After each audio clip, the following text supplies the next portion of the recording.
Deku was raised a monster. But I won't let her become one. Hello everyone, welcome to What If Deku Was Raised as Villain by All For One, an adopted Erie movie. Before we start, please go support Jeff3302J for writing that awesome fanfic. This is the translated version I made. There will be some mistaken character's gender, but of course Deku is a male. Izuku, someone who will protect his family no matter what, will help a girl with a very dark past. He will be her happiness, and he will make that happiness last forever. Chapter 1. On a dark and stormy night, rain fell on the city while lightning illuminated the night sky. A landslide was visible on the road, and a wrecked car lay beside it. Inside, only the cries of a baby could be heard. A silhouette appeared and slowly approached the car as the sound of police sirens drew near. Hours earlier, a green-haired woman and a white-haired man were seen in a house. The woman sat stroking her large belly, a clear sign of pregnancy. They were happy together. They were Inko and Hisashi Midoria. Hisashi asked, "So, have you decided on a name for our son or daughter?" Looking at his wife. Inko replied, "Of course. I've decided that if it's a boy, he'll be named Izuku, and if it's a girl, she'll be named Izumi." Hisashi smiled and said, "I like it." Just then, Inko's water broke, indicating that the baby was on its way, so they quickly Hisashi took her to the hospital to give birth to their son or daughter. Upon arrival, they were attended to quickly. Inko entered the delivery room while Hisashi waited outside, as a doctor told him to wait a few seconds. The white-haired man waited impatiently. Those seconds felt like hours to him until a nurse told him he could go in. He quickly approached his wife. Inside the room were several doctors and nurses. "Nurse. Come on, just a little longer." Hisashi. "Come on, honey, you can do it." Grabbing his wife's hand, she squeezed it, causing Hisashi to let out a small cry of pain, as Inko was using too much force. It seemed like her hand was going to break. They remained like that for a few hours until the cries of the newborn were heard. It was a green-haired boy with emerald eyes and cute freckles. "Doctor. Congratulations, Midoria family. It's a boy." Handing the newborn to the mother, Inko. "Welcome to the world, Izuku." Midoria, looking at his son who appeared to have fallen asleep. Inko. "Look, honey, isn't it beautiful?" Hisashi. "Why, you're right, it is beautiful." While holding his hand, which appeared to be broken, hours passed, and the doctors had examined the newborn to ensure everything was alright. Since there were no problems, they were told they could go home. As they left the hospital, night had already fallen. Hisashi helped his wife and newborn son to the car. Inko and Hisashi were overjoyed that their son had finally arrived. Just then, a heavy storm rolled in. The Midoria family headed home. Hisashi drove slowly, as the rain made it impossible to see where he was going, and an accident was likely. The drive was quiet, as both Inko and their son were asleep. The white-haired man smiled at the scene and continued driving. A short time later, Inko woke up, and the two chatted the whole way until the heavy rain caused a landslide, forcing Hisashi to brake suddenly. The car skidded and crashed into a tree. The man was none other than the #1 villain. He approached the car and observed that the baby also saw that his parents didn't survive the crash. "Afo. Wow, it seems you're all alone." Seeing the newborn who wouldn't stop crying, he heard sirens approaching. "I'd better go." He started to leave, but as he was about to go, someone grabbed his hand, making him turn around. He saw a dying green-haired girl, Inko. Please take care of my son." "Afo. Huh?" Looking at the girl intently, "Why would you entrust your child to a stranger? It's better if the police take care of him." "I'm not a good person." He was about to leave, but Inko tightened her grip. "Inko. Please take care of him. I see kindness in your eyes. Take care of my Izuku." Midoriya. Closing her eyes, the man was surprised by what the girl said, and thousands of questions came to his mind. Then the newborn's cry pulled him from his thoughts, and the man took him. He carefully held the baby in his arms, and the little one gradually calmed down, falling asleep again. A smile spread across his face, and the man sighed. He heard sirens wailing nearby, so he quickly covered the baby and left before the police arrived. "Afo. What will I do with you?" Looking at the baby sleeping peacefully in his arms, "Well, perhaps you'll be useful to me in the future." A portal opened, and he stepped through. Upon exiting, a purple mist greeted him. "Afo. I see you've returned, sensei." He seized the newborn. "And that baby Afo. Kurogiri, I want you to get some things for him." Kurogiri. "I understand, but who is he?" Afo. "I'll tell you later." Kurogiri. "I understand." He leaves. After a few hours, Kurogiri returned with everything the little one needed. The villain had also told him everything. Kurogiri. "I understand. And what will you do with him?" Looking at the baby, Afo. "I'll make him serve me faithfully." Kurogiri. "As you command. By the way, what's his name?" Afo. Remembering Inko's words, "His name is Izuku." Looking at the baby, Izuku Midoria. So the two villains went to rest, leaving the little one in a crib. In the middle of the night, the little one started to cry.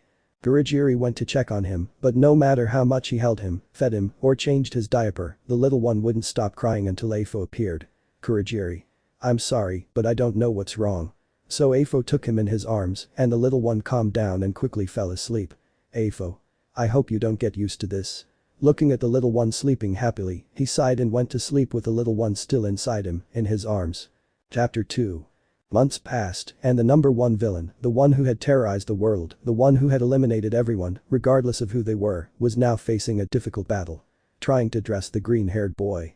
The villain couldn't understand how someone so small could cause him so much trouble when trying to dress him, since as soon as he put one shoe on, the little boy would take off the other.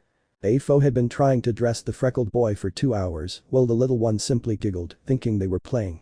After several attempts, the villain finally managed to dress the little one, gave him his bottle, and the little boy fell asleep. He then put him in his crib and left the room slowly and quietly, so as not to wake the little one. Afo. Kurogiri, I'm going out for a few hours. I want you to keep an eye out in case the brat wakes up. Kurogiri.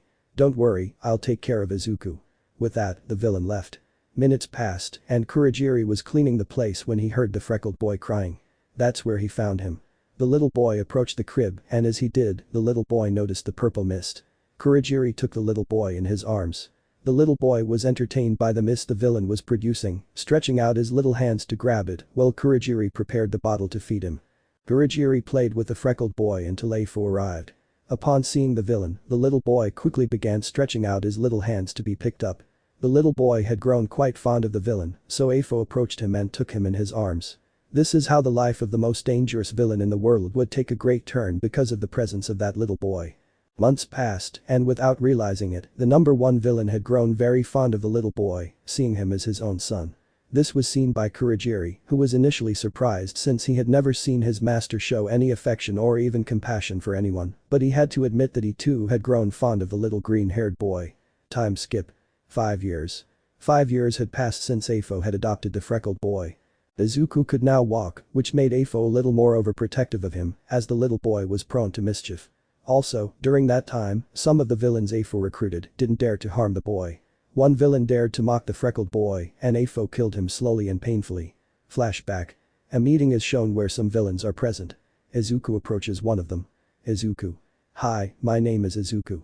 Do you want to play with me? He said with a smile. Villain. Huh? What's a brat doing here? Izuku. Do you want to play hide and seek? Villain. TSK, you'd better leave, kid. I don't want to waste my time with a brat like you.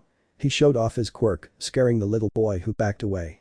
Just then, Afo entered, having seen everything, and approached the villain. Afo. Do you have a problem? In a serious tone, villain. Yes, what's a brat doing at this meeting? Turning around, he saw it was the most feared villain, which made him pale, and he almost had a heart attack when he saw the boy run into his arms. Afo. Izuku, didn't I tell you to stay in your room? Izuku. I'm sorry, I just wanted to play with you. He lowered his head. Afo. We'll play later. Now go to your room. Kurogiri, take him. Kurogiri. Right away, young master. He extended his hand, which the little boy took, and they both left. Villain. Is he your son? Scared, Afo. Yes, in a cold tone, villain. But before he could say anything, an arm pierced his chest. He was lifted off the ground, and Afo, with his free hand, grabbed his head and began to incinerate it. Only screams of pain could be heard. All the villains were terrified, especially seeing how Afo was watching them. Afo. If anyone does anything to my son, I'll kill them. Is that clear? Receiving a nod from everyone, and flashback, the green-haired boy was happy being with his father and his uncle.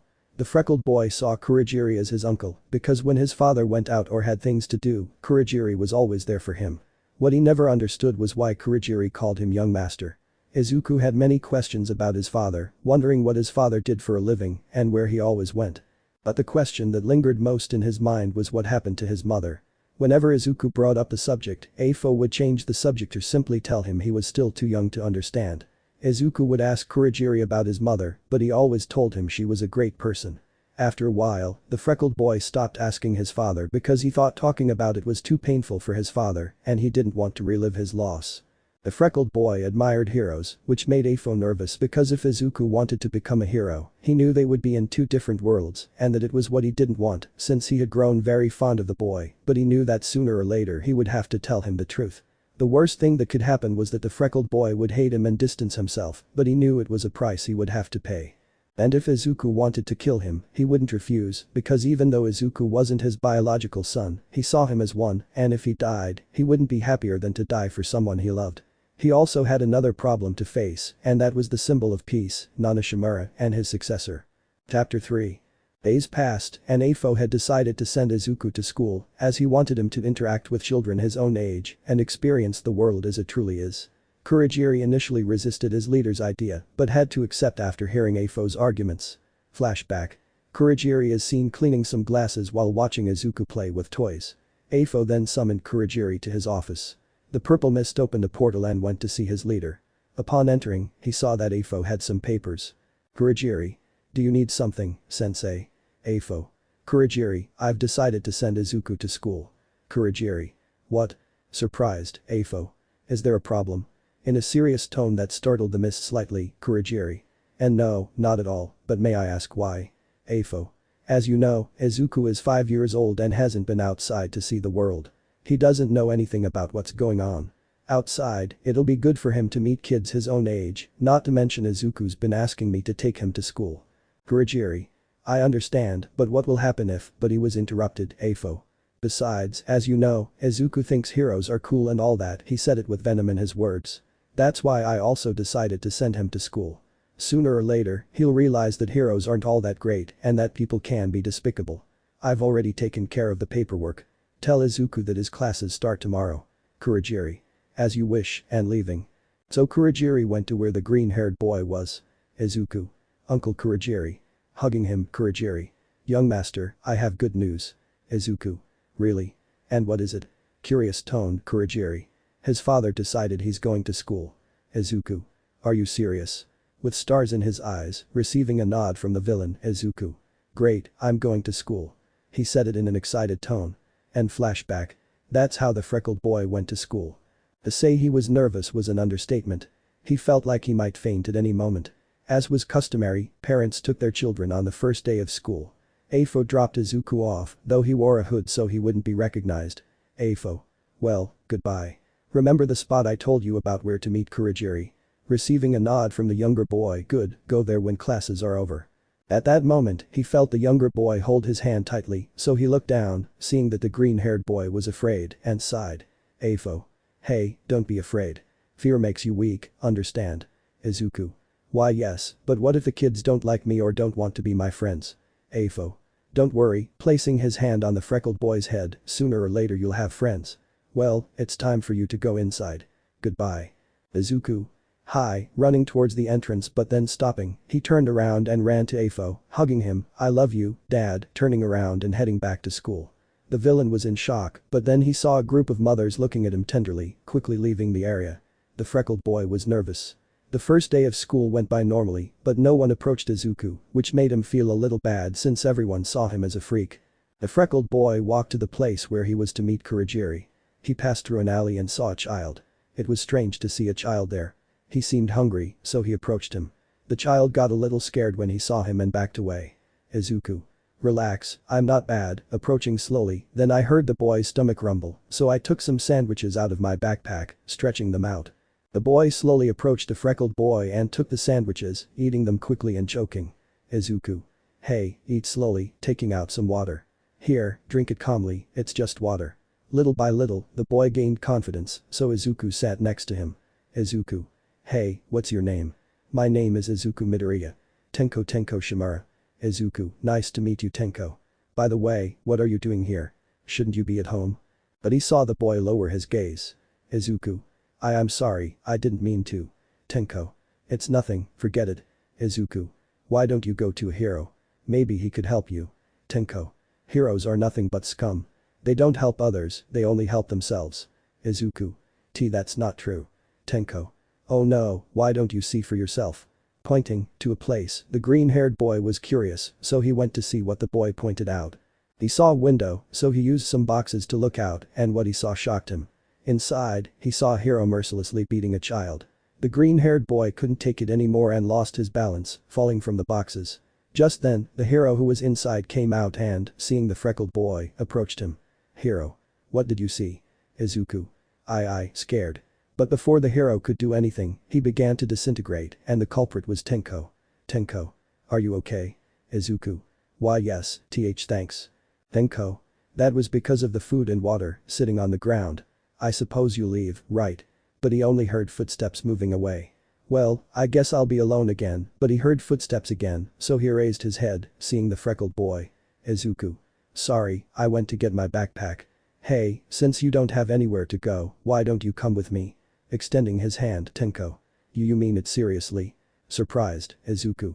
"Sure, we can be friends, what do you say?" Tenko. "Oh okay, but I'm not shaking your hand, I'd disintegrate you." Izuku. Oh yeah, sorry." Withdrawing his hand, "Well then, let's go." So the two boys left. After a few minutes they arrived where Kurogiri was. Kurogiri. "Young master, I was worried about you. And who is the boy accompanying you?" So the freckled boy told him everything. Kurogiri was about to speak, but someone spoke first. "Afo. Good, he can come." Kurogiri. "Sensei." Izuku. "Dad." Afo. "Tenko, right." Receiving a nod, "You can come with us." So the four disappeared thanks to a portal from Kurogiri. Chapter 4. The days passed and Izuku and Tenko got along quite well, to the point of being inseparable. The silver-haired boy had seen Afo as a father figure and began calling him Dad. The silver-haired boy didn't want to be known by his real name, so Afo called him Tamura Shigaraki. Tamura also attended the same school as Izuku and always defended the green-haired boy from the kids who bullied him. They had also become friends with a somewhat temperamental ash-blonde boy. Izuku had also discovered his quirk. Flashback. Afo wondered what Izuku's quirk was, since he was now at the age where he had to awaken his power. So, he summoned the doctor who worked for him. After a few hours, the doctor arrived. "Doctor. I apologize for the delay." Afo. "That doesn't matter. I want to know what the brat's quirk is." While pointing at the green-haired boy beside him, he was clearly excited. "Doctor. In that case, I'll begin the tests. Come with me." Extending his hand to the freckled boy, the green-haired boy saw his father, who simply nodded. The freckled boy then followed the doctor, who performed the tests. After a few hours, the doctor returned with the results. Afo. "Well. A little curious, doctor. It seems your quirk is telekinesis." Afo. "Interesting. Tell me more about it." Doctor. "Well, you can move objects with your mind. I recommend you practice with small things. At first, you'll only be able to move 2 or 3 objects, but if you perfect it, you'll be able to move several objects around you." Afo. "Excellent." Smiling evilly, Doctor. "By the way, I've noticed that the silver-haired boy has a quirk that disintegrates everything it touches, so if you use special gloves, you'll be able to keep your quirk under control." Afo. "I understand. Doctor. Well, with your permission, I'll take my leave." The villain saw how happy the green-haired boy became. Then flashback. The number 1 villain knew that the time to face his enemy had arrived, so he called Kurogiri. Afo. "Kurogiri. Kurogiri. Yes. Sensei," in a curious tone, Afo. "The moment has arrived," in a serious tone, Kurogiri. "I understand," also in a serious tone, "what will happen to the young masters?" Kurogiri. "If I don't return, I want you to tell the kids that no matter what path they choose, I will always be proud of them." Kurogiri. "But at least let me accompany you," in a pleading tone, Afo. "I'm sorry, but this is my fight. I don't want you to go, understand?" In a threatening tone, Kurogiri. "I understand," in a sad tone, so the number 1 villain left his office and found the children playing. He approached them and ruffled their hair. Izuku. "Dad, is everything alright?" In a curious tone, Afo. "If it's nothing, I'll be out for a few hours. Don't stay up too late." Tamura. "So, where are you going?" Curious tone, Afo. "I'm going to rectify some injustices." "Well, I'd better go." And so, the two little ones said goodbye to the most feared villain. Kurogiri opened a portal and watched as his mentor entered it, then closed it. After a few hours, explosions and the occasional tremor could be heard. Izuku and Tamura had a bad feeling about their father and could only watch as the sky darkened and the rain began to fall. Kurogiri was worried and this did not go unnoticed by the children. Then they just saw Kurogiri go towards the door. Izuku. "Kurogiri, where are you going?" Kurogiri. "I'm going to get sensei. Don't leave here, is that clear?" Izuku. Tamura. "Yes." And so, the purple mist created a portal and headed towards where the battle between the symbol of peace and the A symbol of evil. Kurogiri appeared a little apart, not wanting to interrupt the fight. He saw Afo defeat his rival, Nonishimura. Kurogiri was about to watch, but before he could do anything, he saw a trail approaching rapidly. Meanwhile, in the fight, Afo grabbed his rival by the neck. Afo. It seems I've won. Last words. With an evil smile, Nana. Why, you're wrong about that. Good will always triumph. Afo, goodbye Nonishimura. And with that, he killed her. But at that moment, Toshinori Yagi, successor of One for All, arrived. He had witnessed his master's death and clenched his fists. An immense rage overwhelmed him, and without further ado, he launched himself at Afo, taking him by surprise. Thus began a new battle where Toshinori managed to land a precise blow on the villain's face, but not before also receiving a fatal blow to the stomach. The villain was sent flying, crashing into several buildings. Kurogiri quickly approached the scene and saw his master. Eyeing Kurogiri. Sensei, covering his face to stop the bleeding, Afo. Kurogiri, in a weak tone, Kurogiri. Sensei, hang in there. Carrying him, he quickly opened a portal and entered, arriving at the base. He burst through the door, startling the children, but seeing their father's condition, they were frightened. Kurogiri called the doctor, who quickly attended to his teacher. Afo underwent surgery, and after a few hours, the surgery was a success, but the villain had fallen into a coma while his face was still bandaged. The children didn't know how to react until the freckled boy approached and took his father's hand. Tamura did the same. Then Izuku spoke. Izuku, who did this to him? In a cold tone, Kurogiri. Young master. Izuku. Who did this to him? Shouting as tears streamed down his face, Kurogiri. He was the successor to the symbol of peace, his name is Toshinori Yagi. Izuku. Toshinori Yagi, I swear you'll pay for this. While anger and vengeance were reflected in his eyes, just like Tamura's. That day something changed inside Izuku, something broke. He who could have been a ray of light, now became a ray of darkness, all while lightning struck and illuminated that room. From that day on, the worst villain the world had ever seen was born. Meanwhile, in a hospital, a blonde-haired boy was connected to several wires until he suddenly opened his eyes. Chapter 5. Time skipped 10 years. In the intervening years, Izuku and Tamura had trained their quirks to become stronger. Izuku now had complete control over his quirk and could move multiple objects at once without tiring. The first time he tried to move an object, he ended up with a severe headache and dizziness. Afo had also awakened from his coma but received the news that his face was completely disfigured and that he survived thanks to some healing quirks he possessed. Kurogiri rushed him to the doctor. Remembering what happened, Afo became enraged and inadvertently activated some of his quirks, cursing his rival's successor to the four winds. However, he smiled with satisfaction at seeing Izuku's decision to become a villain. During this time, they had also distanced themselves from the blonde-haired boy as they no longer cared about being heroes. Several villains had joined the League of Villains. Each one was unusual, but they all possessed useful quirks. Izuku was in charge of finding good recruits. You can see Tamura in a bar with other villains. They were the League of Villains. They all seemed a bit annoyed, but especially Tamura, since moments before they had decided to attack the USJ, but had failed. Tamura. TSK, damn symbol of peace, while scratching his throat. Kurogiri. Looks like the plan failed. Tamura. If it hadn't been for those damn students, I would have finished him off. By the way, he's coming back today, right? Looking at Kurogiri. Kurogiri. That's right. Seeing Tamura smile. Meanwhile, elsewhere, several dead bodies can be seen, while a man is cornered against a wall, while a shadow grabs his neck. Man. No, please, falling to the ground with his neck broken. I think I'm done here. Well, I think it's time to go home. Leaving the place. Back with the League of Villains, a few hours had passed and the villains were doing different things. Then the founder of the League of Villains, he had appeared on a television. Afo. I see the plan to kill the symbol of peace has failed, and not only that, but now the heroes have the Nonu, in an annoyed tone. But that's the least of it. Now I'll give you another mission in a few days, and you'd better not fail, in a threatening tone. Twice. Wow, he really doesn't have any patience. But then he was sent flying, crashing into a wall. The villains got on their guard until they saw a silhouette show some respect while his hand was extended towards the villain. He slowly began to close his hand, causing Twice to start suffocating. Then a blonde woman lunged at the man with a knife in her hand while she had a sadistic smile, but in a quick movement she was on the ground with her knife pointed at her neck. Move and I'll cut your throat. Dobby. Who is he? In a serious tone, while observing the subject, Afo. Izuku, let them go. So the subject now known as Izuku obeyed and let them go. Let me introduce you. His name is Izuku Midoria and you haven't seen him before since he's been doing missions for a few years. By the way, Izuku, how did your last mission go? Izuku. It went well. Here's what I was in charge of. Taking out a hard drive and handing it to Kurogiri to give to his father, Afo. Good. Well, I'll be going. The screen turns off, the freckled boy sat at the bar and ordered something to eat. Kurogiri simply nodded happily. Izuku. I heard your plan ended very badly and that several members were captured. Looking at Tamura. TSK, it just wasn't my day. By the way, I see she liked you. Seeing how Toga looked at the freckled boy with a blush, Izuku. Great, the crazy girl liked it. Just thinking about it sent a shiver down his spine. Tamura. I'm glad you're back.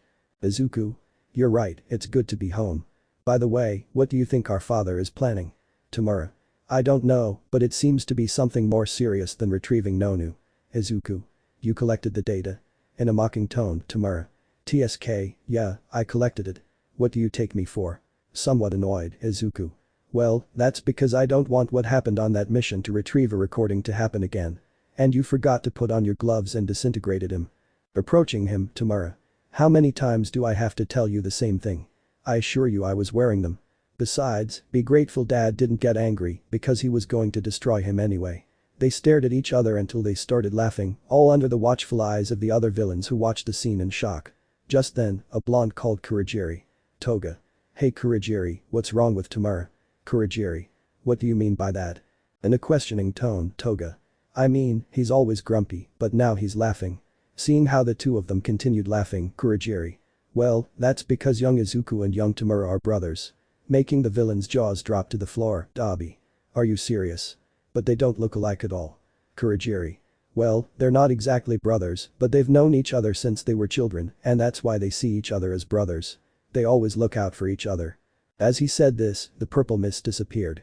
Then Kurogiri went to give the food to the freckled boy, who quickly started eating it until he finished. Izuku.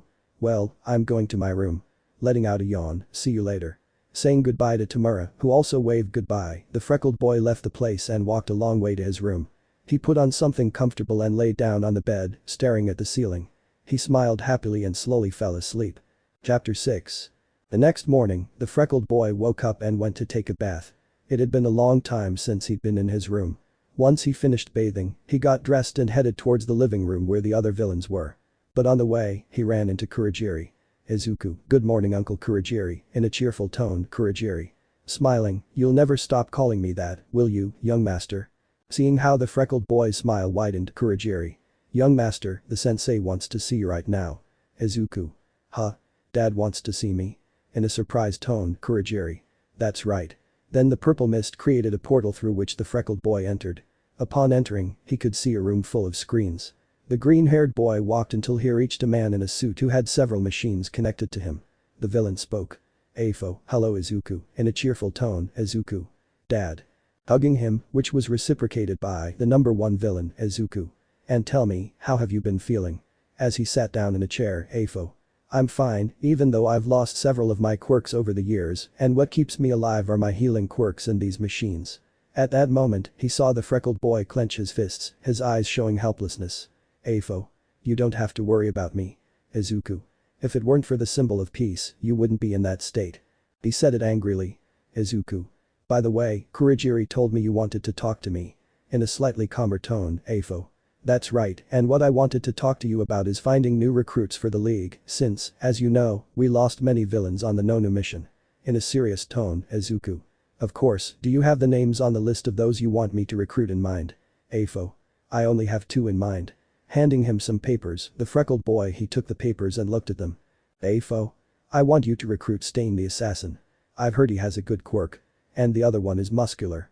You won't have any problems with the second one since he's just pure muscle. I'll leave the rest to you. By the way, you did a great job sending an infiltrator to UA. Izuku. Thanks, I just did what I had to do. Then I'd better get started quickly. As he left, the freckled boy left the place and headed to Kurogiri, who had already prepared his breakfast. He quickly finished eating and said goodbye to Kurogiri. The freckled boy went for a walk. The green-haired boy knew how to blend into the crowd. Whenever Izuku saw a hero, he had to remain calm so as not to kill them on the spot, although sometimes he used his quirk to make heroes look ridiculous, which brightened his day. During the day, he dedicated himself to finding recruits and had managed to persuade many to join as he observed how people were despised for having a quirk that many considered dangerous, labeling them as villains and causing them to suffer mistreatment from society. What the green-haired boy simply did was tell them the words they so desperately wanted to hear. Night had fallen and the green-haired boy was resting on top of a building. Izuku. Letting out a sigh, that was a tiring day. While stretching, just then, he heard a scream of agony, so he went to see what was happening. And great was his surprise to see the hero killer killing a fake hero. Izuku. Well, I guess I won't have to look for him after all. So, going down from the building, he waited for Stain to finish his work. Then he appeared in front of him. Stain. And who are you? Izuku. Forgive me for not introducing myself, hero killer Stain. My name is Izuku Midoria. Stain. What do you want? Without lowering his guard, Izuku. I'll get straight to the point. I want you to join the League of Villains. Stain. And why would I do that? Izuku. Well, if you accept, you can kill all the fake heroes you want. You know, my father wants to build a world where everyone is accepted, even though many believe he's the bad guy. In reality, Dad is the good guy. Stain. So you're fulfilling your daddy's whims, aren't you? In a mocking tone, Izuku. I'm just saying that we both benefit. You get the names of all the fake heroes you want and we get a better future. Tell me, don't you want a world where there are no false heroes? Stain said seriously. He thought for a moment, unsure if he could trust a child. But then the green-haired boy spoke. Izuku. I understand, you have to think. Well, here you go. He handed him a card with his quirk. If you change your mind, just call me, or you can go to the bar. Well, I have to go. I have to find someone else. Leaving the place, Izuku walked calmly, wondering where the next person his father needed could be. He spent hours searching for the villain but didn't find him, so he decided that his mission was over for the day. Then he heard a loud crash in an alley. He went there and saw a total massacre and the culprit laughing like a madman. Izuku. Hey you, did you do this? While walking past the corpses, and if I say yes, are you going to stop me? Turning around, Izuku.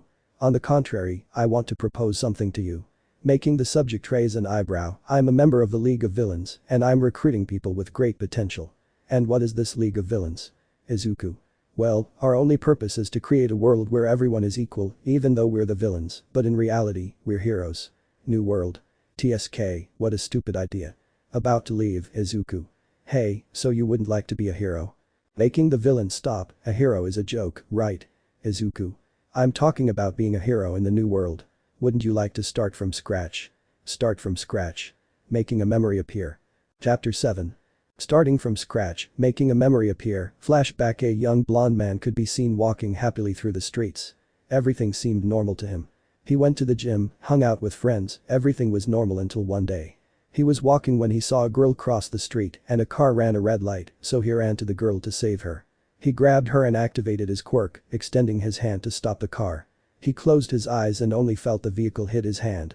When he opened his eyes, he saw that the car was destroyed and the driver was dead and the girl was also dead since his muscles had killed her. Everyone around him started insulting him, calling him a villain or a monster. He tried to excuse himself, but all he heard were the words of those people. So he left the girl's body on the ground and tried to escape while heroes arrived. A few days passed where he went from being a normal person to being a fugitive from the law. He had to do things he never thought he would do. He decided something. If they think he was a villain, then a villain is what they'll get. End flashback. Izuku. What do you say? Do you accept the deal? Extending his hand, okay. Shaking his hand, Izuku. Great. By the way, what's your name? Tell me, Muscular. Izuku. Well, I have to go. We'll see each other very soon. By the way, here's the bar's address. Handing him a card, nice to meet you, Muscular. As he left, the freckled boy walked to a park where he sat down. Izuku. Well, I think I found the two people Dad told me about. Smiling, I'd better call Kurogiri to go home, but first he took out his cell phone and dialed a number. After a few minutes, the person answered, so they agreed to meet somewhere. The freckled boy got up and went to the agreed upon place, which was an abandoned building. When the freckled boy arrived, the person was already there. Izuku. So, tell me, do you have anything interesting? Not right now, except that they're implementing rooms in the academy, due to the attack that happened, Izuku. They'll implement a room, that's interesting, and what about security? Nothing has changed. Izuku. They'll put in a room but they won't improve their security system, and they call themselves a prestigious academy, he said it in a mocking tone. Izuku. Is there something else? Receiving a denial. Izuku. Well, for now you're doing well being the informant, Hitachi Shinso. Shinso. Well, I have to go, I'm sorry I can't stay longer. Izuku. It doesn't matter, you gave me a lot of important information. If you know anything, you know what to do. Shinso. Of course. He saw the freckled boy leaving but decided to speak. Shinso. Izuku. Yes, turning around, Shinso. Thank you for everything you've done for me. Izuku. You're welcome, that's what friends do, smiling. Shinso. Of course, friends, he said with a smile. As the freckled boy turned around, his smile disappeared, changing to an expression of displeasure. The freckled boy went into an alley, took out his cell phone, and dialed a number. In less than a minute, a portal opened, and the freckled boy entered and appeared in the league. The green-haired boy told Kurogiri that he was going to see his father, and the purple mist opened a portal for him. Without wasting any time, the freckled boy entered. Afo? Is something wrong, Izuku? Looking at the green-haired boy, Izuku. I found the two people you wanted to join. Stain was going to think about it, while Muscular agreed to join the league. Afo. Good, you've done a great job. Izuku. Thank you, in a happy tone. Afo. By the way, tomorrow I want you to accompany Tamura to Izuku's next mission, and what's that mission about? Curious tone, Afo. The UA students are going to a training camp tomorrow. This will be ideal for eliminating some students. UA hasn't recovered from the USJ attack yet, so it'll be a good time to strike again. Izuku. I understand. Then we'll destroy their reputation. Receiving a nod, don't worry, we'll eliminate as many students as we can. Afo. I trust you. Izuku. Oh, by the way, Dad, there's something I have to tell you. Afo. And what is that? Izuku. Shinso told me they're going to implement dormitories at UA. Afo. I suppose that's because of the attack we carried out, right? Receiving a nod, Afo. Good, this could be useful for the future. And tell me, what about security? Izuku. It's still the same. Afo. Sighing, I think that principal isn't as smart as they say. Making the green-haired boy laugh, Izuku. That's all he told me. I'll leave you now. While watching that everything was normal on the monitors connected to his father, Afo. Smiling, you'll always have a good heart, Izuku. While watching where the freckled boy came out, he slowly began to fall asleep. The freckled boy left the area and went to his room to review the information Tamura had gathered on the USJ attack. He examined the data on every student and hero present, but one quirk caught his attention. It belonged to a student named Melissa Shield. The freckled boy finished his research and devised strategies to confront the students in the class and their teacher, Shota Izawa. The next day, Izuku reviewed the plan with the league members. No one spoke, as the freckled boy had warned them that if they failed, he would personally kill them, sending a chill down some of their spines. Once everyone had learned the plan, they simply waited for nightfall to execute it. When the time came, Kurogiri opened a portal to the camp. Everything was ready for the attack, and all the villains entered the portal, appearing at the camp. Izuku. You know what to do. Villains. Yes, as they headed to their positions. Chapter 8. Complete chaos reigned in a forest. Hours earlier, the villains had begun their attack, taking the students and teachers by surprise. Tamura, Kurogiri, and Izuku watched the chaos unfold from afar. Izuku was studying the students' quirks more closely when he spotted a yellow flash in the distance. Tamura asked, "Where are you going?" Izuku replied, "I'm going to check something out. By the way, why don't you come with me and we can take out some heroes like in the old days?" Tamura chuckled, and the two headed in the direction of the yellow flash. Upon arriving, they saw Muscular fighting a blonde girl. The girl defeated Muscular, knocking him unconscious, but she was badly injured. Tamura was annoyed. He looked at the green-haired boy and saw a look of surprise and happiness on his face. Izuku called out, "Is that you?" Tamura asked, "What?" Izuku replied, "Tamura, I think we found the successor to the symbol of peace." A psychopathic smile, "Tamura. Are you serious?" Surprised, Izuku. "I have no doubt that girl is All Might's successor." Tamura. "What are we waiting for? We have to kill her, she's weak." Wanting to go but was stopped by the freckled boy, Tamura. "What do you think you're doing? We have to kill her." Izuku. "No, I have a better idea." Watching as the girl left with a child, so the two left the place, but Tamura didn't stop bothering Izuku for letting the successor of the symbol of peace escape. Tamura. "We had the opportunity to kill her and we didn't." Izuku. "I have better plans for her, just think about it. If she's All Might's successor, then he would do anything to protect her. If something happens to his successor, it will be the end of Ofa." Tamura. Calming down, "I understand. If we have the girl." Izuku. "We have the symbol of peace." So the two looked at each other and smiled sadistically. On the way, they met two students, one with lightning-like hair and the other with balls on his head, were Minoru Mineta and Denki Kaminari. Mineta. So they're villains. He said fearfully. Denki. Wait, if we stop them, the girls will come running towards us. Getting into a fighting stance. Mineta. Why, you're right. Also getting into a fighting stance. The two villains were confused by the boy's actions. They dodged a lightning bolt that was thrown at them, while Mineta threw his balls, all of which were stopped and deflected by the green-haired boy. The freckled boy used his quirk to pull Kaminari towards Tamura, who then slammed his face into him, causing only Kaminari's cries of pain to be heard, but they quickly stopped. Mineta. Denki, you bastards. Throwing a ball that hit the freckled boy in the foot, Izuku wanted to go towards him but couldn't move, so he decided to use his quirk, pulling Mineta towards him and knocking him out. Tamura. Why didn't you kill him? Izuku. His quirk is interesting. As he bent down to touch the sphere, his hand got stuck and he couldn't pull it out. It could be useful. Do you want to help me get off this thing? So Tamura touched the sphere but also ended up trapped. Tamura. This has to be a joke.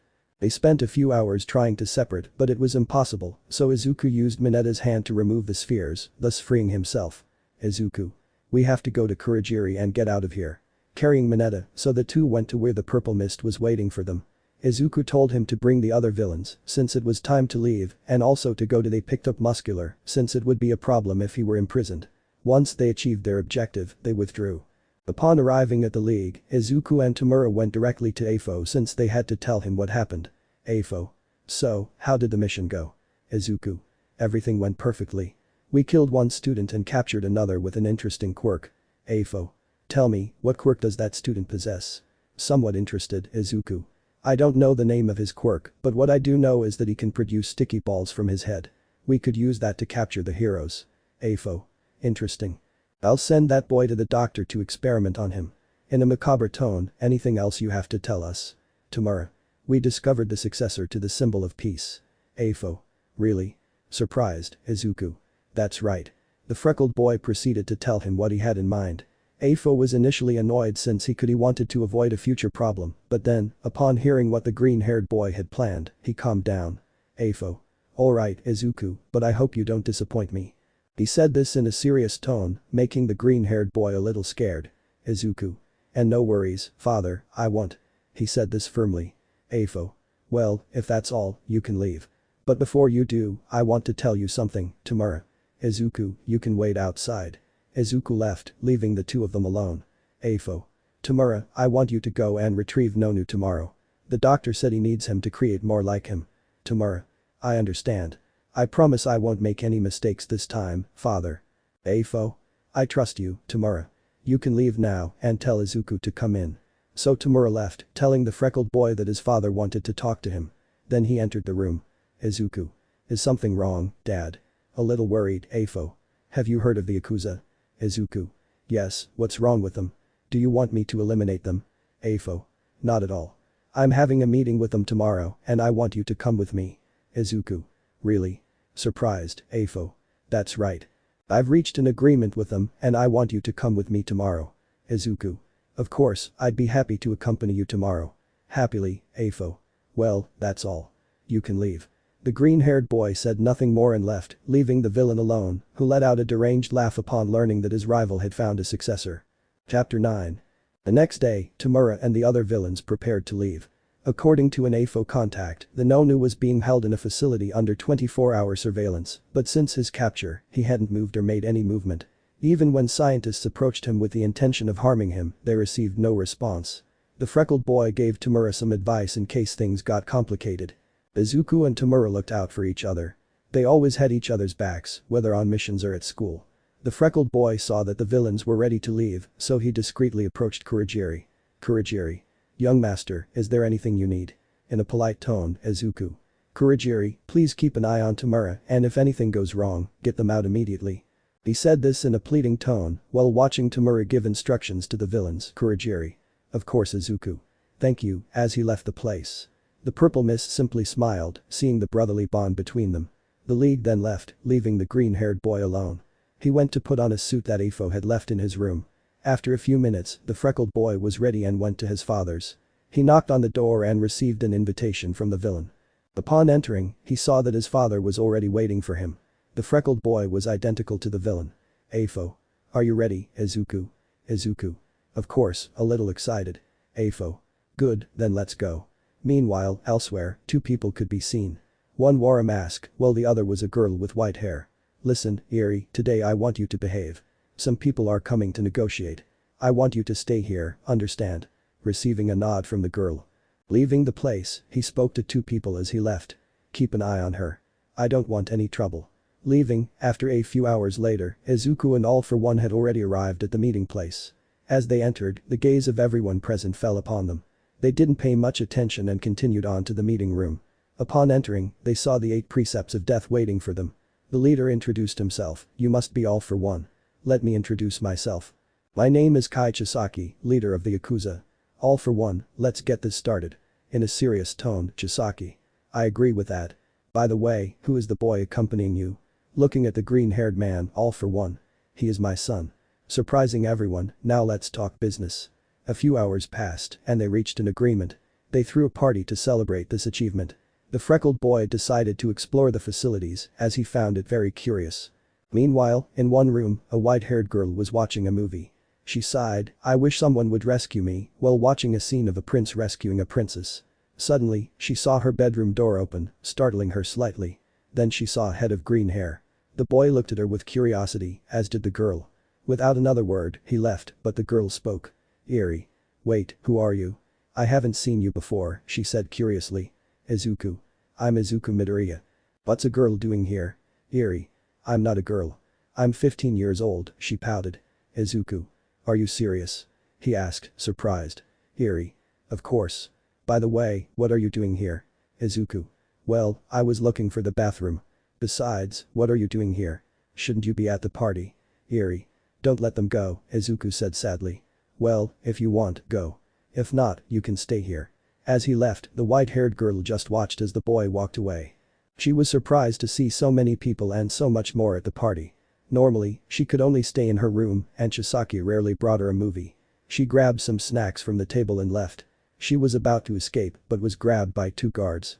She thought they would take her back to her room, but she ran into the freckled boy again, who knocked out the guards and left. "Erie. Hey, wait." Going after him, the freckled boy went out onto the terrace where the city could be seen. He saw that the girl had arrived. "Izuku. Hey, you again." Looking at the white-haired girl, Erie. "I just wanted to thank you for earlier." "Izuku. You're welcome. By the way, what's your name?" "Erie. My name is Erie." And so, the two began a conversation that was interrupted by Chisaki. "Chisaki. Erie, what are you doing here? I told you to stay in your room." He went to grab her, but his hand was stopped by the freckled boys. "What do you think you're doing?" "Izuku. Let her have fun. After all, this is a party for everyone." He stood in front of the white-haired girl. Erie was surprised since no one had ever defended her before, but then she felt fear at the thought that Chisaki would kill him. "Chisaki. TSK, whatever." He pulled away. "Erie, just don't get into trouble." He walked away. "Izuku. Hey, are you okay?" Seeing that the girl wasn't saying anything. "Erie. Why yes." There was a somewhat awkward silence until a song started playing. The freckled boy discreetly saw that the girl wanted to dance, so he sighed. "Izuku. Do you want to dance?" He extended his hand. "Erie. I don't know how to dance," she said, embarrassed. "Izuku. Well, there's always a first time." Taking the girl's hand. So the two began to dance to the rhythm of the music. For the first time in her life, Erie felt happy. The green-haired boy gave her warmth that made her feel safe. She didn't want that moment to ever end, but unfortunately, it had to. So the freckled boy said goodbye. "Erie. Wait, I'll see you again," she said, hoping to see him again. "Izuku. Of course. By the way, I had a great time tonight. It's a little chilly." Handing her his coat. "It was nice meeting you, Erie." Leaving the place. "Erie. Me too, Izuku." While holding the freckled boy's coat. And so they went to their room. Chapter 10. Upon arriving in her room, she lay down on her bed and hugged her pillow, a bright smile spreading across her face. Slowly, she began to close her eyes until she fell asleep. In her dream, she was strapped to a gurney while men experimented on her. Erie was fed up and wanted someone to save her from that place. "Erie. Please stop." Tears streamed from her eyes. "Man 1. Shut up and stop moving so much." He moved closer with a scalpel. "Erie. No, please, don't hurt me." She struggled to free herself from the restraints, but seeing how close the man was, she closed her eyes. Then she heard a loud thud. Since she didn't feel the pain of being cut by the sharp blade, she slowly opened her eyes, finding herself face to face with green hair and beautiful jade-colored eyes. "Are you alright? Erie?" Izuku. Surprised by the green-haired boy's presence, Izuku.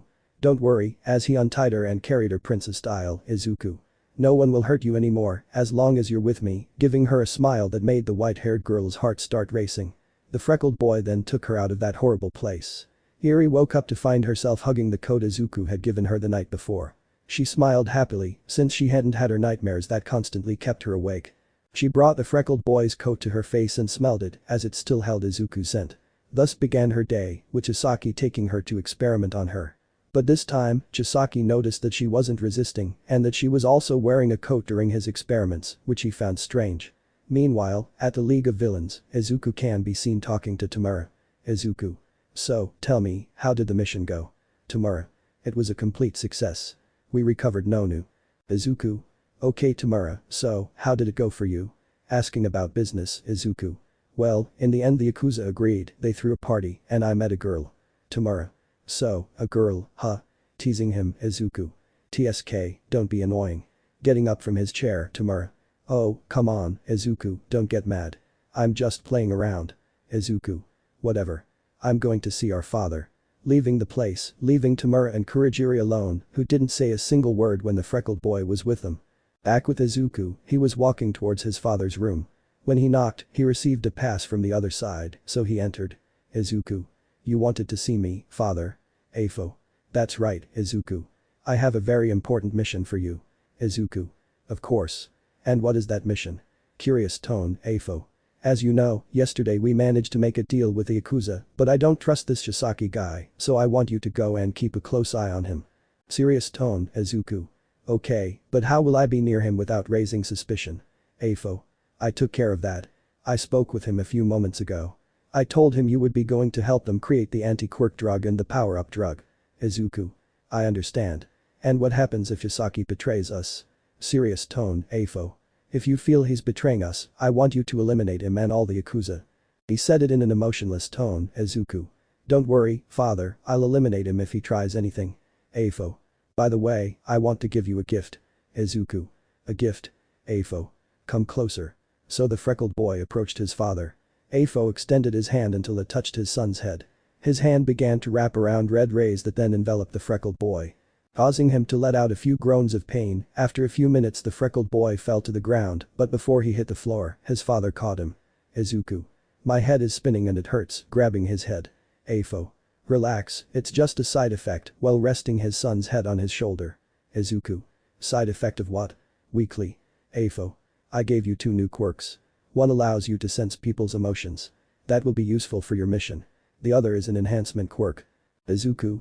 "And why are you giving me that one?" Afo. "Using the enhancement quirk causes the user to increase the strength of their quirk by about 3 times, but as a consequence, it leaves you exhausted and without any strength. This quirk only works if you possess 2 quirks that you can combine it with. I know you'll put it to good use," seeing his son, who had fallen asleep from exhaustion. He then let out a soft laugh in a low tone, so as not to wake the freckled boy. He was sleeping peacefully in his father's lap. Afo carried him to his bed in his room, which was filled with screens, and laid him down. Afo. "I know you'll achieve great things," Izuku, leaving the room. Meanwhile, elsewhere, 2 blonde-haired individuals were training. One was a thin, somewhat skeletal man, while the other was a slender girl. They were the symbol of peace, Almight, and his successor, Melissa's shield. Almight watched his niece train hard until he felt a chill run down his spine, turning around. Melissa, seeing this, approached her uncle. Melissa. "Uncle Might, is everything alright?" Noticing his angry expression, "Yes, it's nothing. I just had a bad feeling, that's all. Let's continue with your training." Melissa. "Of course. I can already control 10% of OFA." In a happy tone, back with the freckled boy, he had already woken up and felt fine, so he decided it was time to go to the Yakuza. After saying goodbye to everyone, Kurogiri opened a portal which the freckled boy entered. He walked through the corridors until he turned one and bumped into someone. I'm sorry, I wasn't looking where I was going." Izuku. "No, I'm sorry." He apologized and looked up, surprised to see that person again. Erie. Izuku. Izuku. Erie. Chapter 11. Erie. Izuku, what are you doing here? Surprised and happy, Izuku.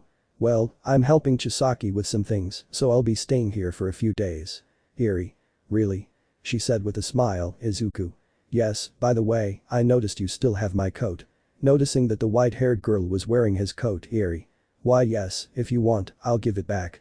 Izuku. No worries, if you want, keep it. Erie. Are you serious? Izuku. Yes, well, I have to go see Chisaki.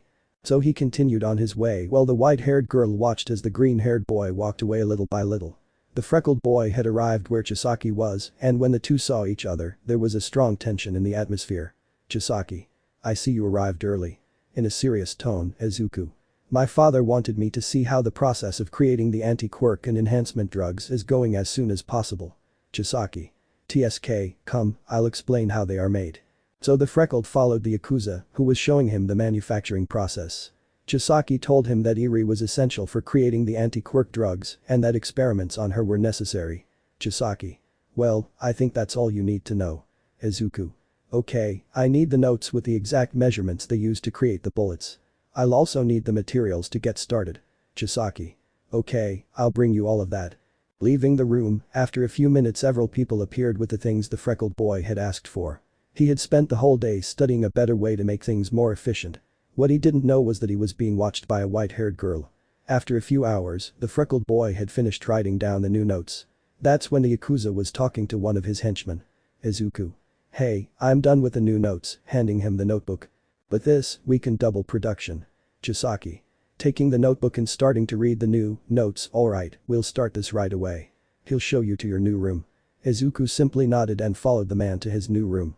The freckled boy settled into his room, lay down on his bed, and tried to fall asleep, but he couldn't, so he decided to take a short walk. The freckled boy walked through the streets as rain fell on him. Izuku watched some heroes having fun, which annoyed him a little. Then he saw a hero separate from his group. He smiled wickedly, put his hand in his pockets looking for something, but didn't find it. Frowning, Izuku said, TSK, well, I guess I'll put the quirk dad gave me to the test. So the freckled boy followed the hero, who went into an alley to take a shortcut. But then the hero saw some trash cans roll past him, creating a small barrier. Turning around, he found himself face to face with the freckled boy. Hero. Don't you know it's illegal to use your quirk if you're not a hero or don't have a permit? Izuku. Don't worry, I'll finish this quickly. The freckled boy quickly used his quirk to send steel bars flying at the hero, who barely managed to dodge the attack. The hero's quirk allowed him to shoot a jet of very high pressure water. The hero shot powerful jets of water, strong enough to neutralize the green-haired boy, who simply shielded himself with the trash cans. The green-haired boy quickly deduced how his rival's quirk worked and concluded that he needed to be hydrated to use his quirk. The hero gradually became more tired and dehydrated. Izuku. You know, heroes like you make me sick. As he punched through the hero's stomach with a steel bar, making him spit blood, the freckled boy placed his hand on the hero's face. Hero. Please, I have a family, as tears fell from his eyes. Izuku. You're lying, you don't have a family. As he drove the bar deeper, making the hero scream in pain, he saw a photo fall from his hand. It showed the symbol of peace, the hero who was about to die, and another person. The three seemed to be good friends. Izuku. Wow, this is interesting, taking the photo. You know, I think I'll send a message to the symbol of peace, as he smiled sadistically. The hero could only make a face of horror. From the alley, only screams of pain could be heard until suddenly there was no sound. The freckled boy quickly left the place, returning to the Yakuza base, where he changed his stained clothes. He approached the mirror and saw his father behind him, but his face wasn't mangled. Izuku. Dad, turning around, but no one was there, he sighed. Izuku. Sighing, don't worry, Dad, together we'll make this a better place, I promise you, while watching the raindrops fall through the window as the moonlight illuminated his room. Meanwhile, at the AFO League, he turned to look out the window, smiling.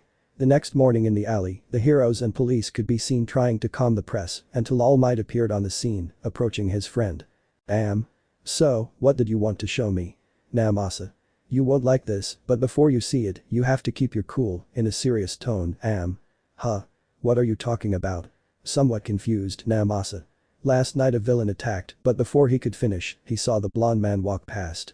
What he saw horrified him. He saw his friend crucified on the wall, the words "one for all" written in blood. This made the symbol of peace's hand tremble, and as he grabbed it, only one thought crossed his mind. Melissa. Chapter 12. The next day, the freckled boy got up, dressed quickly, and went outside. He saw food being carried on a tray, but didn't pay much attention until he saw it being left in a room where he only caught a glimpse of a white hair. This struck him as odd, so he decided to talk to Chisaki about Erie. It wasn't as if he cared about her, but she was important in the bullet manufacturing process, and if she didn't cooperate, they would have a problem. The freckled boy went to where the Yakuza Izuku was. "Tasaki, we need to talk. Can't you see I'm busy?" Chisaki replied. "It's about Erie." At that, the dark-haired boy stopped what he was doing to pay attention. "What's wrong with her?" Chisaki asked. "Has she ever left here to see the real world?" Izuku asked. "No, why do you ask?" A little curious, but not showing it. "Well, it's time she saw the world as it really is." "Absolutely not." Chisaki snapped. Angrily, "If she escapes, it's all over." Izuku. "And what if she doesn't want to run away again?" Chisaki. "What do you mean by that?" A little annoyed, Izuku. "Look, she's only ever seen movies, right? She thinks everything out there is fantastic, but what if she sees reality as it is? She wouldn't want to run away again." The Yakuza thought for a few moments and saw that the freckled boy was right. Sooner or later, she would have to realize the reality of the world. Chisaki. Letting out a sigh, "Fine, you can take her, but what if she runs away?" Threatening him, Izuku.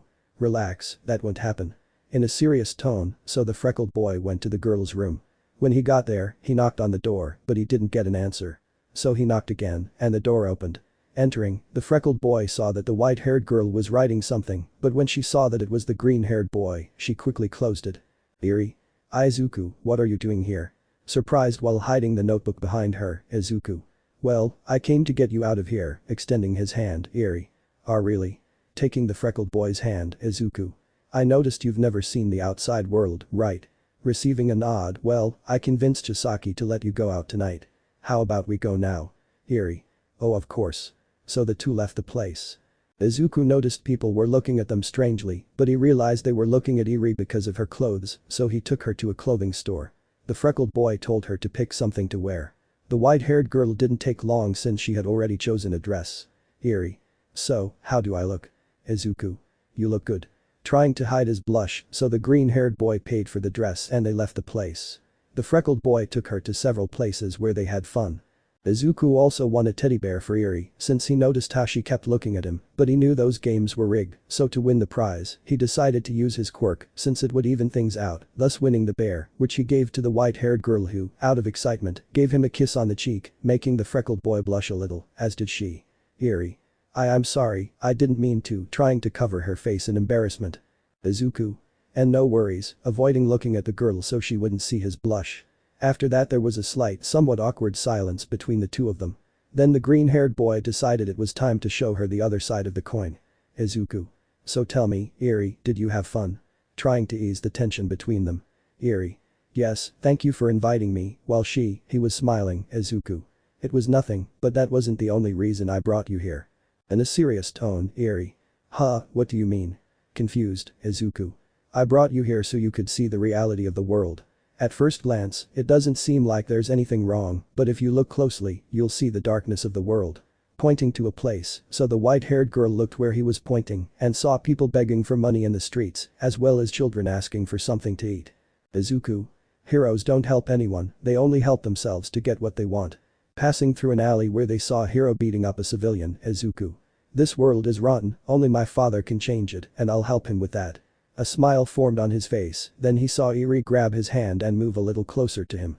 He smiled inwardly since his plan had worked. Izuku. Erie, making the girl look at him, "You'll help me fulfill my dream, you say you will." Smiling sweetly as she extended her hand, Erie. "Yes, I'll help you fulfill your dream." Giving him a smile as she took the freckled boy's hand, Izuku. "What do you think about going back or do you want to go somewhere else?" Erie. Well, discreetly observing the Ferris wheel, Izuku. "So that's what you want, okay, let's go." So the two headed towards the Ferris wheel where they saw the beautiful view it offered. The green-haired boy felt something fall on his shoulder and noticed that the white-haired girl had fallen asleep. So he carried her princess style and took her back to the Yakuza hideout where he left her in her room. Upon leaving, he ran into Chisaki. Chisaki. "So tell me, did it work?" Izuku. Smiling, "Of course it worked. I think now you won't have to worry about her escaping again." He then headed to his room. Upon arriving, he heard his cell phone ring. He picked it up. "Afo." Izuku. Izuku. "Dad, is something wrong?" In a worried tone, Afo. "Relax, everything's fine. I just have a mission for you." Izuku. "Sure, what do I have to do?" Afo. "You'll have to capture a student from UA." Izuku. "Who is that person?" Afo. His name is Katsuki Bakugo. Izuku. Katsuki Bakugo. Surprised by the name since he hadn't heard it in a long time, Afo. Is everything alright? Izuku. Yes, it's nothing, don't worry, I'll do it. He hung up and lay down on his bed. Izuku. After so long, we'll see each other again, Kachin. Chapter 13. The next day, the freckled boy woke up to a knock at his door.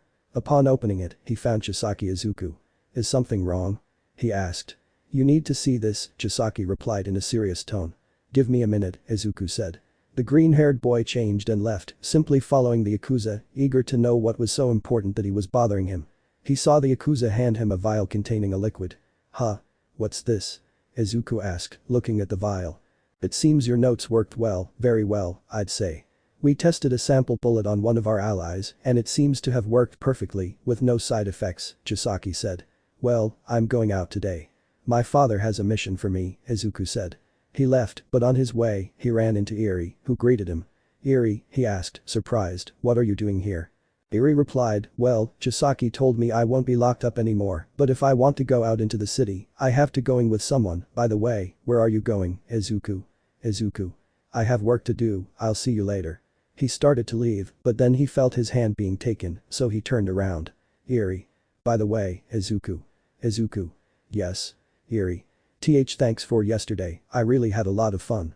Izuku. It was nothing, I had fun too. He smiled at her. Erie. By the way, I was wondering if we could go out again sometime. She said this while playing with her fingers. The freckled boy was thinking for a moment. He didn't know why, but Erie made him feel comfortable and calm. He didn't pay much attention to that feeling. He saw that the white-haired girl was waiting for his answer, so he smiled. Izuku. Sure, how about this time you choose where you want to go? Erie, sure, well, goodbye Izuku. She gave him a kiss on the cheek, then quickly left. The green-haired boy blushed since she had taken him by surprise, and he left the place. A few hours later the freckled boy had arrived at the league. The first to greet him was Kurogiri Izuku. Hello Uncle Kurogiri. Smiling, Kurogiri. Good morning, young master. Giving him a smile, Izuku. My father summoned me. Do you know if you're available? Kurogiri. Yes, your father and young Tamura are waiting for you. Opening a portal, Izuku. He summoned Tamura too. Kurogiri. That's right. It must be something important if your father summoned you both. Izuku. I understand. Then I'd better go see what's so important. Kurogiri. By the way, young master. Stopping the green-haired boy, Izuku. Yes. Kurogiri. I brought you this. Handing him a gift, Izuku. What is it? While opening the gift, finding some rather peculiar knives, Kurogiri. I had these made especially for you. When one of these knives pierces its victim, it injects a toxin that will paralyze them for a few moments. Izuku. Thank you. Hugging the purple mist, Izuku. Well, I think it's time I went to see my father. As he broke the hug, the purple mist simply nodded. The freckled boy entered the portal. Upon exiting, he saw his father talking to Tamura. At that moment, Afo noticed the green-haired boy's presence. Afo. Izuku, I see you've arrived. Izuku. I wanted to come as soon as possible. Taking a seat next to Tamura. And what's with that blush? Seeing that the freckled boy was still blushing, Izuku. That doesn't matter. Looking away so they wouldn't see how his blush was getting stronger, the two were about to start arguing, but they were quickly interrupted. Afo. Well, your mission will be to capture a UA student, Katsuki. Bakugo, I saw his file. I think we can get him to join us. Tamura. And what if he doesn't accept? Afo. Well, we'll have a lieutenant. We can use him against the heroes. Izuku. I'll tell my informant what we're doing so he can help us from the inside. Afo. Okay, you can leave. So the two left. As they left, Tamura started teasing the green-haired boy. Tamura. So you have someone, huh? In a mocking tone, Izuku.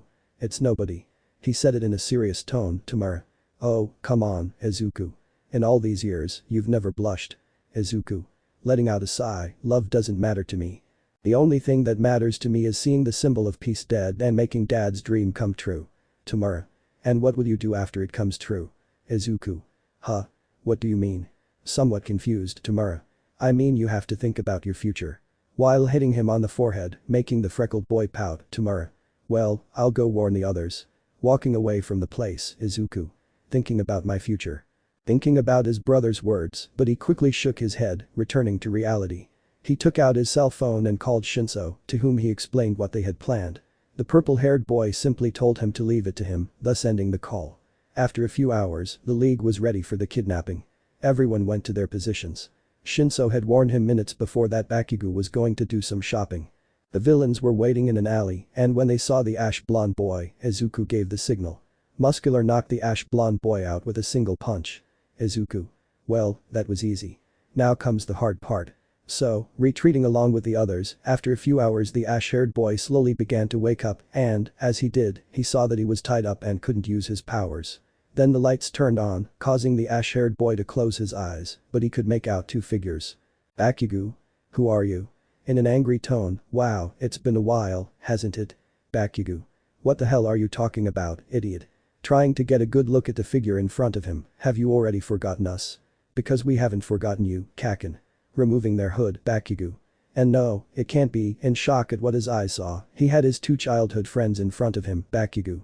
Izuku, Tenko, still in shock. Chapter 14. Izuku. Oh no, you haven't forgotten about us, Kaken. He said smiling, Kitsuki. What are you doing? What happened to you? Still in shock, Tamura. What happened to us is that we opened our eyes, Kaken. You should do the same. Kitsuki. Open our eyes. What the hell are you talking about? Izuku. Kaken, join us. Join the League of Villains. In a serious tone, a few minutes passed in silence until the ash-haired boy started laughing like crazy, teasing Izuku and Tamura. Kitsuki. Are you serious? As he stopped laughing, Tamura. It's true. You have to listen to us. Kitsuki. Listen to what? That I should join your pathetic league with you? The freckled boy knew they wouldn't get anywhere, so he decided to speak. Izuku.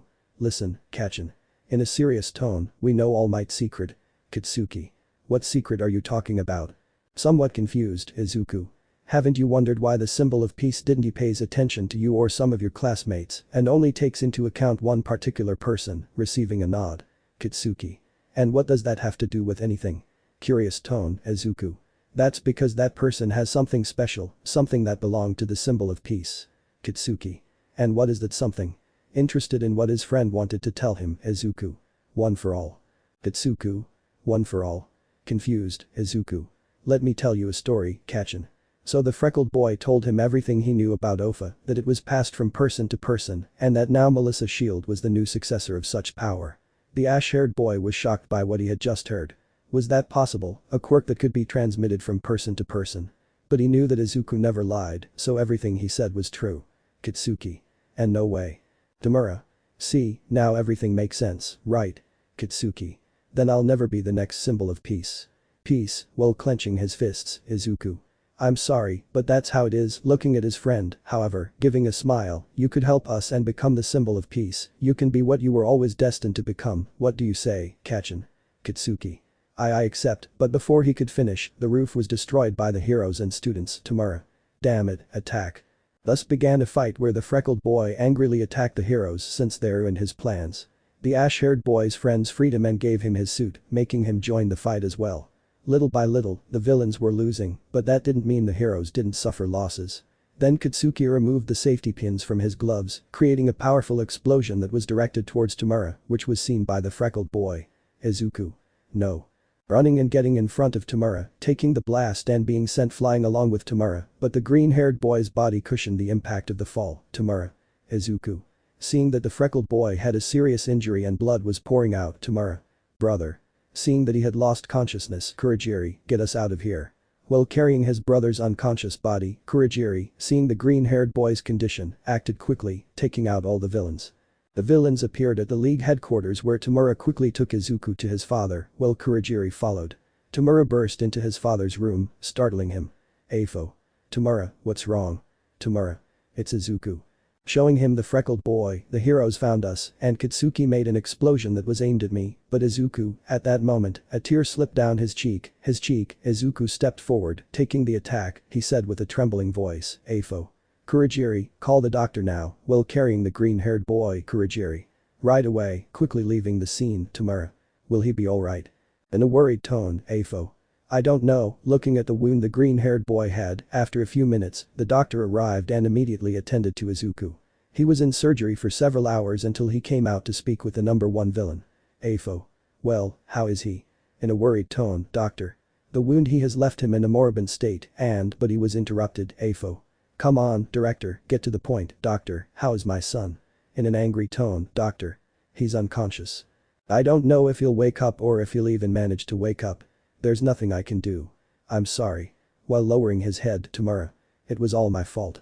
While hitting the wall, Afo. "It wasn't your fault, Tamura.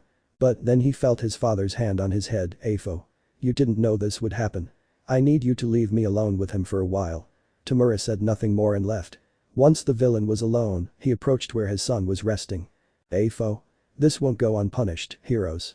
I swear you'll pay for this." With that, he placed his hand on his son's chest and red rays appeared, completely enveloping the green-haired boy's body. Once it was over, the villain fell to the ground, breathing heavily. The doctor approached to help him. "Doctor. Sensei, what have you done?" In a worried tone, Afo.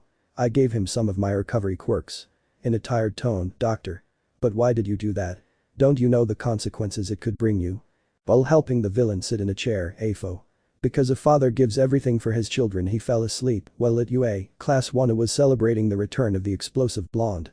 He held a glass of water in his hand, his face serious, as he stared at Melissa talking to Almight. Then a voice echoed in his head, "Melissa is his successor. Almight will never notice you. You can never be the symbol of peace." He squeezed the glass, shattering it. Hiroshima asked, "Kitsubro, are you okay?" Kitsuki retorted, "Get out of my way." He then retreated to his room. Chapter 15. Time skip. 1 week. A week had passed, and the freckled boy was in a coma.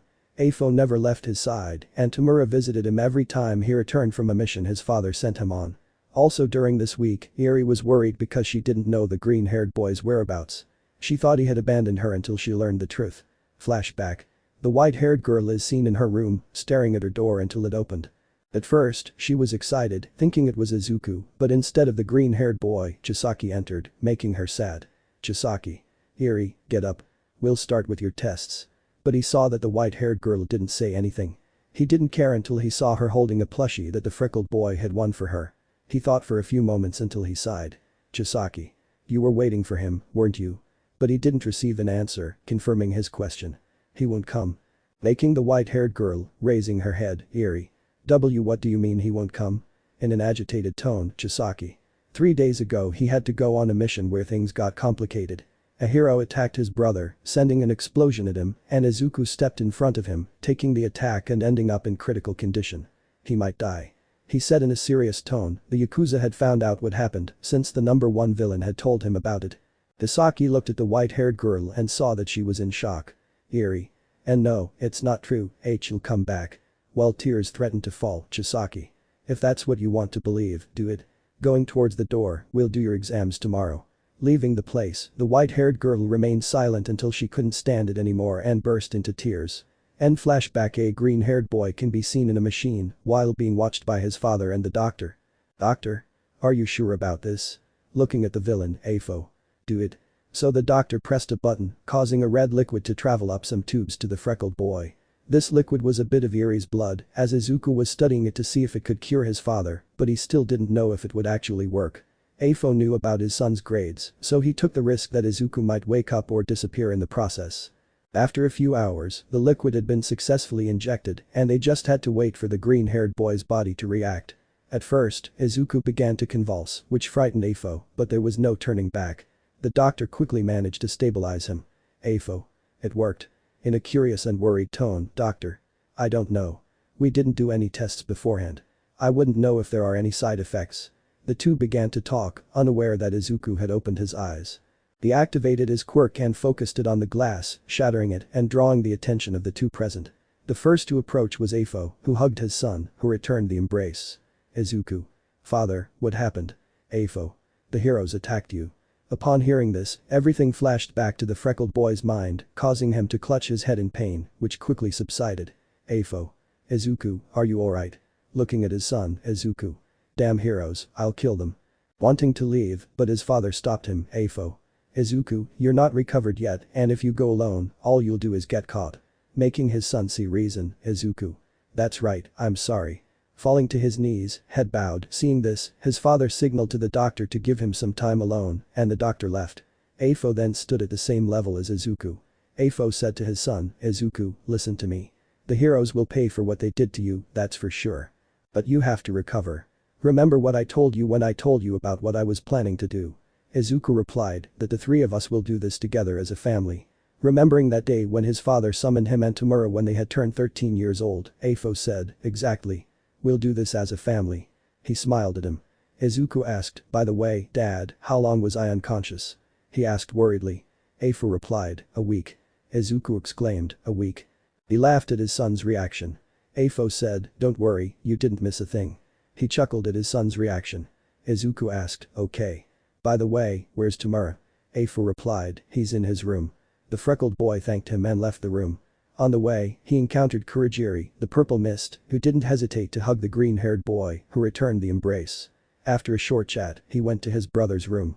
Upon entering, he was greeted by a punch and then a hug from Tamura. They talked until the image of a white-haired girl flashed through the freckled boy's mind. Saying goodbye to his brother, he went to Kurogiri and told him that a portal would open where the Yakuza were. The purple mist obeyed and created the portal, which the freckled boy entered. Upon exiting, he bumped into Chisaki, who simply walked past. Izuku went straight to Erie's room and was about to knock on the door, but it opened, revealing a white-haired girl with dark circles under her eyes, indicating she hadn't slept. When she saw the freckled boy, she thought it was just her imagination playing tricks on her. She rubbed her eyes, but saw that he was still there. Erie. I think the lack of sleep is affecting me. Izuku. Maybe you're right, smiling at her. Erie. Izuku, surprised, Izuku. Sorry for being late, but I hope it's not too late for our outing, if you want, of course, while blushing slightly. Then he saw Erie throw herself at him, hugging him, and he returned the embrace. The two of them left for their planned outing, but what they didn't know was that Chisaki had seen everything and noticed Erie's face light up with joy. He smiled and left. Chapter 16. Time skip. 2 weeks. 2 weeks had passed since the League was attacked by the heroes. During that time, Kitsuki had been deep in thought about what the green-haired boy had told him about Melissa. That she was the successor to the symbol of peace and that he could never be the next #1 hero. This infuriated the ash-blonde boy, who glared angrily at the redeed. Meanwhile, Izuku had accomplished great things and had also been thinking about a more stable formula to cure his father, since the formula they used on him wouldn't work on Afo because his condition was steadily worsening.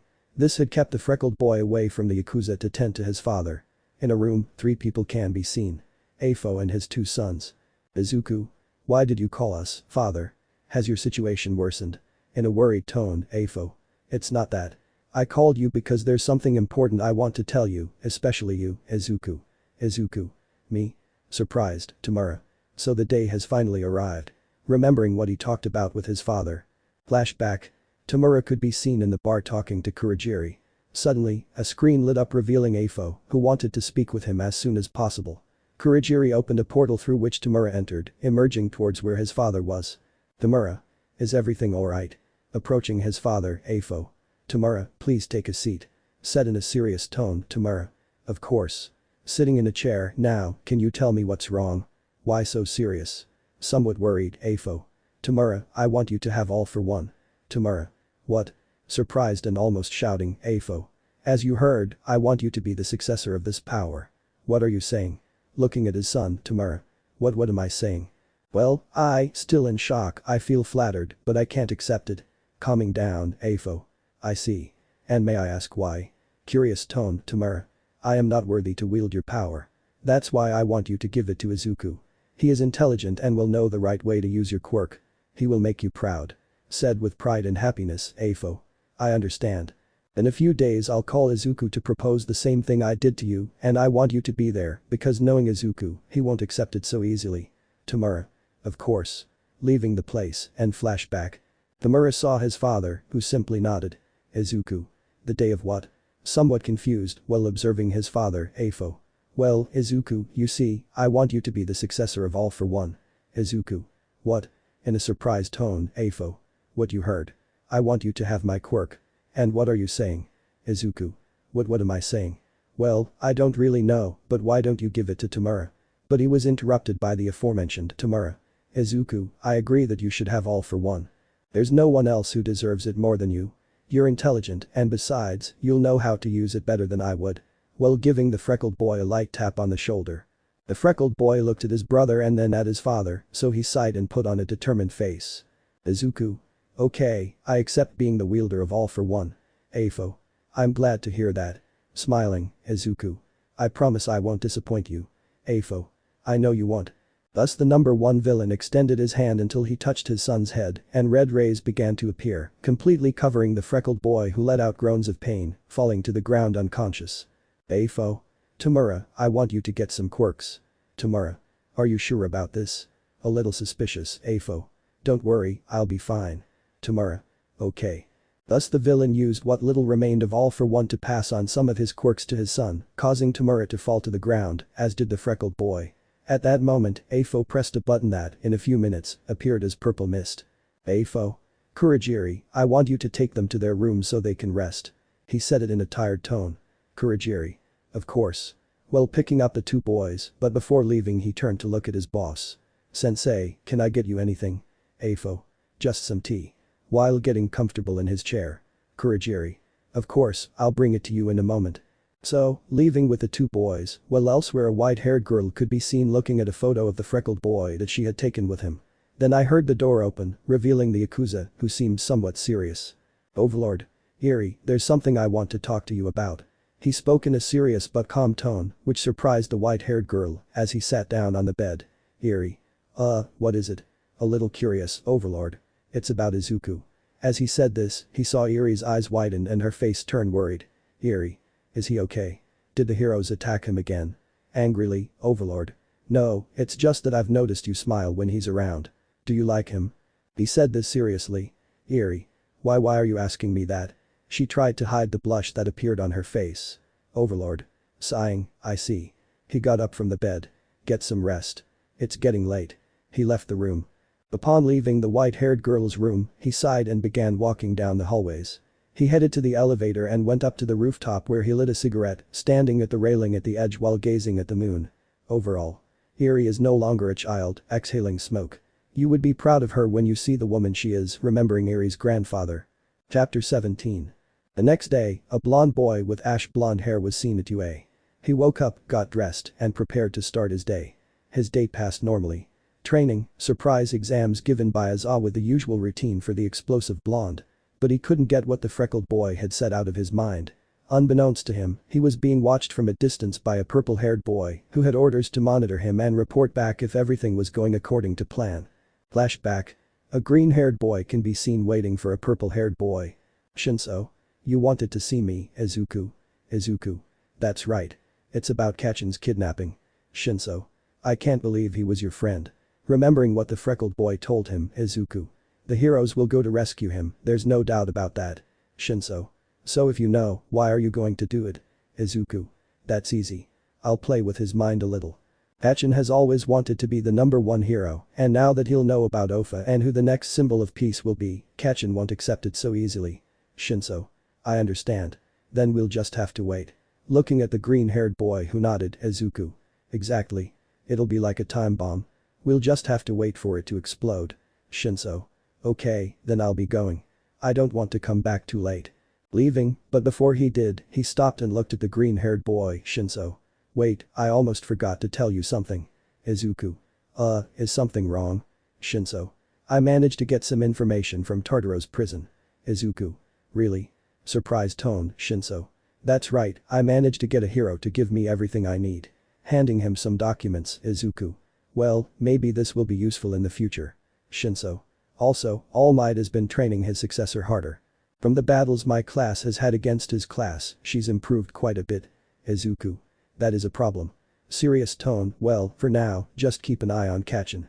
I'll take care of Almight. Shinso. Of course. Izuku. By the way, if they find out about you, I want you to use this. Giving him a syringe, Shinso. Huh? What's this? Izuku. It's something that will enhance your quirk. Well, if you have anything else, let me know. Leaving the place, and flashback. Meanwhile, in the League of Villains, the green-haired boy can be seen waking up. As he tries to walk, he loses his balance and falls to the ground. A horrible headache strikes him, and he clutches his head. After a few minutes, the pain subsides. Then there's a knock on his bedroom door, and the freckled boy tells the person to come in, revealing his father. Afo? I see you're awake now. Sitting on the freckled boy's bed, Izuku. Yes, but I'm still suffering the side effects of the transfer. Standing up and sitting in front of his father, Afo. Laughing, I see. I came to explain how All for One works. Izuku. Okay. Afo. First, close your eyes. The green-haired boy obeyed and closed them. Now, extend your hand. The freckled boy extended his hand. Now I want you to concentrate. Feel the energy running through your body. It's an electrifying energy that courses through every part of your being. I want you to concentrate that energy in the palm of your hand. The freckled boy proceeded to do as his father told him. At first, nothing happened, so he concentrated more, and a short time later he heard the sound of sparks, which then turned into lightning. Izuku didn't know if he had succeeded or not, so he opened his eyes and found red lightning bolts coming out of his hand.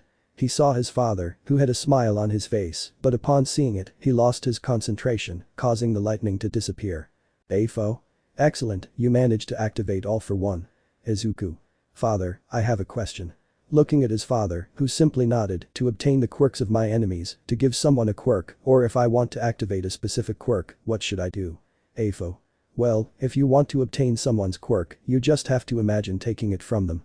If you want to give someone a specific quirk, you just have to think about the quirk you want to give that person. The same happens if you want to activate a specific quirk. You just have to think about the quirk you want to use. Izuku. I see. In a surprised tone, Afo. Well, once you understand how it works, let me now explain the consequences. In a serious tone, Afo. If you want to have multiple quirks, you have to train your body and mind. It's not like OFA, where you only have to train your body so that the power you unleash harms you. Use all for one, you have to have a resilient mind, since obtaining too many quirks could gradually it will damage your brain, and since the quirks you steal will now be yours, that means if your body isn't strong enough to withstand that much power, you'll end up dead. After saying this, the freckled boy got a little scared, but then he put on a serious face. Izuku. I see, that's why you trained me and Tamura since we were little. Looking at his father, Afo. That's right, I not only raised you as my children, but also to be my replacements when I'm gone. Izuku. Don't worry, father, I'll fulfill my duty. Getting out of bed. He started towards the door but was stopped by his father. Afo. Izuku, what would you do after we eliminate the symbol of peace and his successor? Izuku. Well, be with you. But he received a negative response from his father. Afo.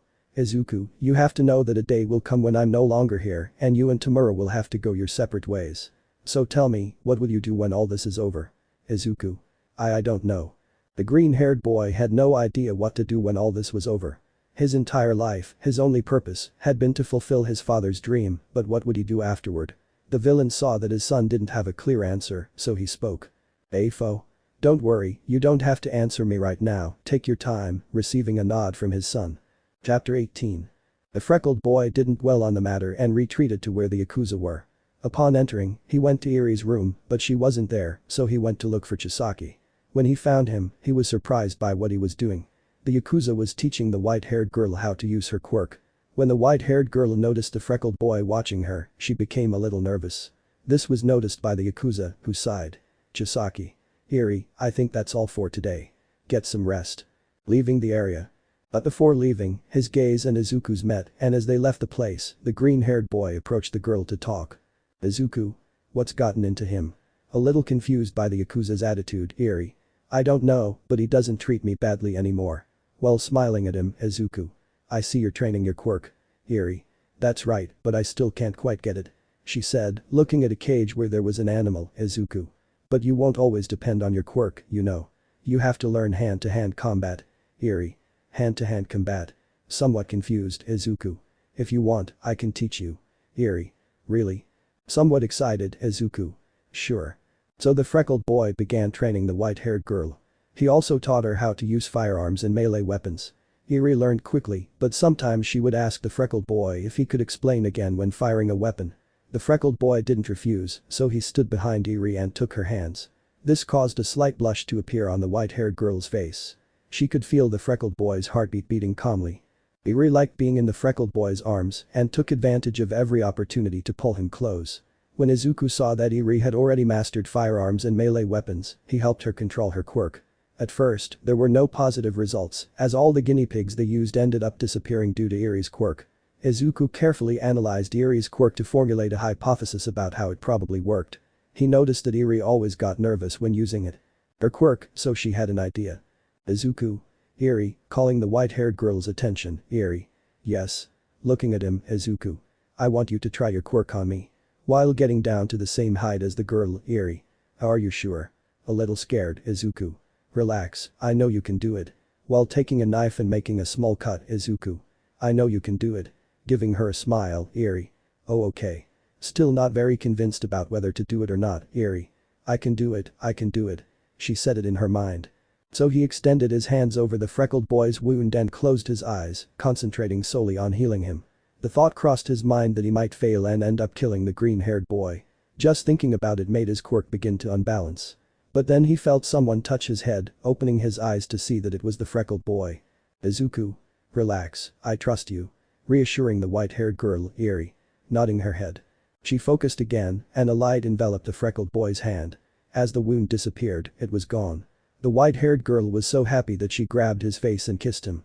This took the green-haired boy by surprise, but he didn't react. He simply let himself go. His body moved on its own, his feet landing on the girl's hips. The kiss lasted a few minutes until they had to separate for lack of air. Both of their cheeks were flushed.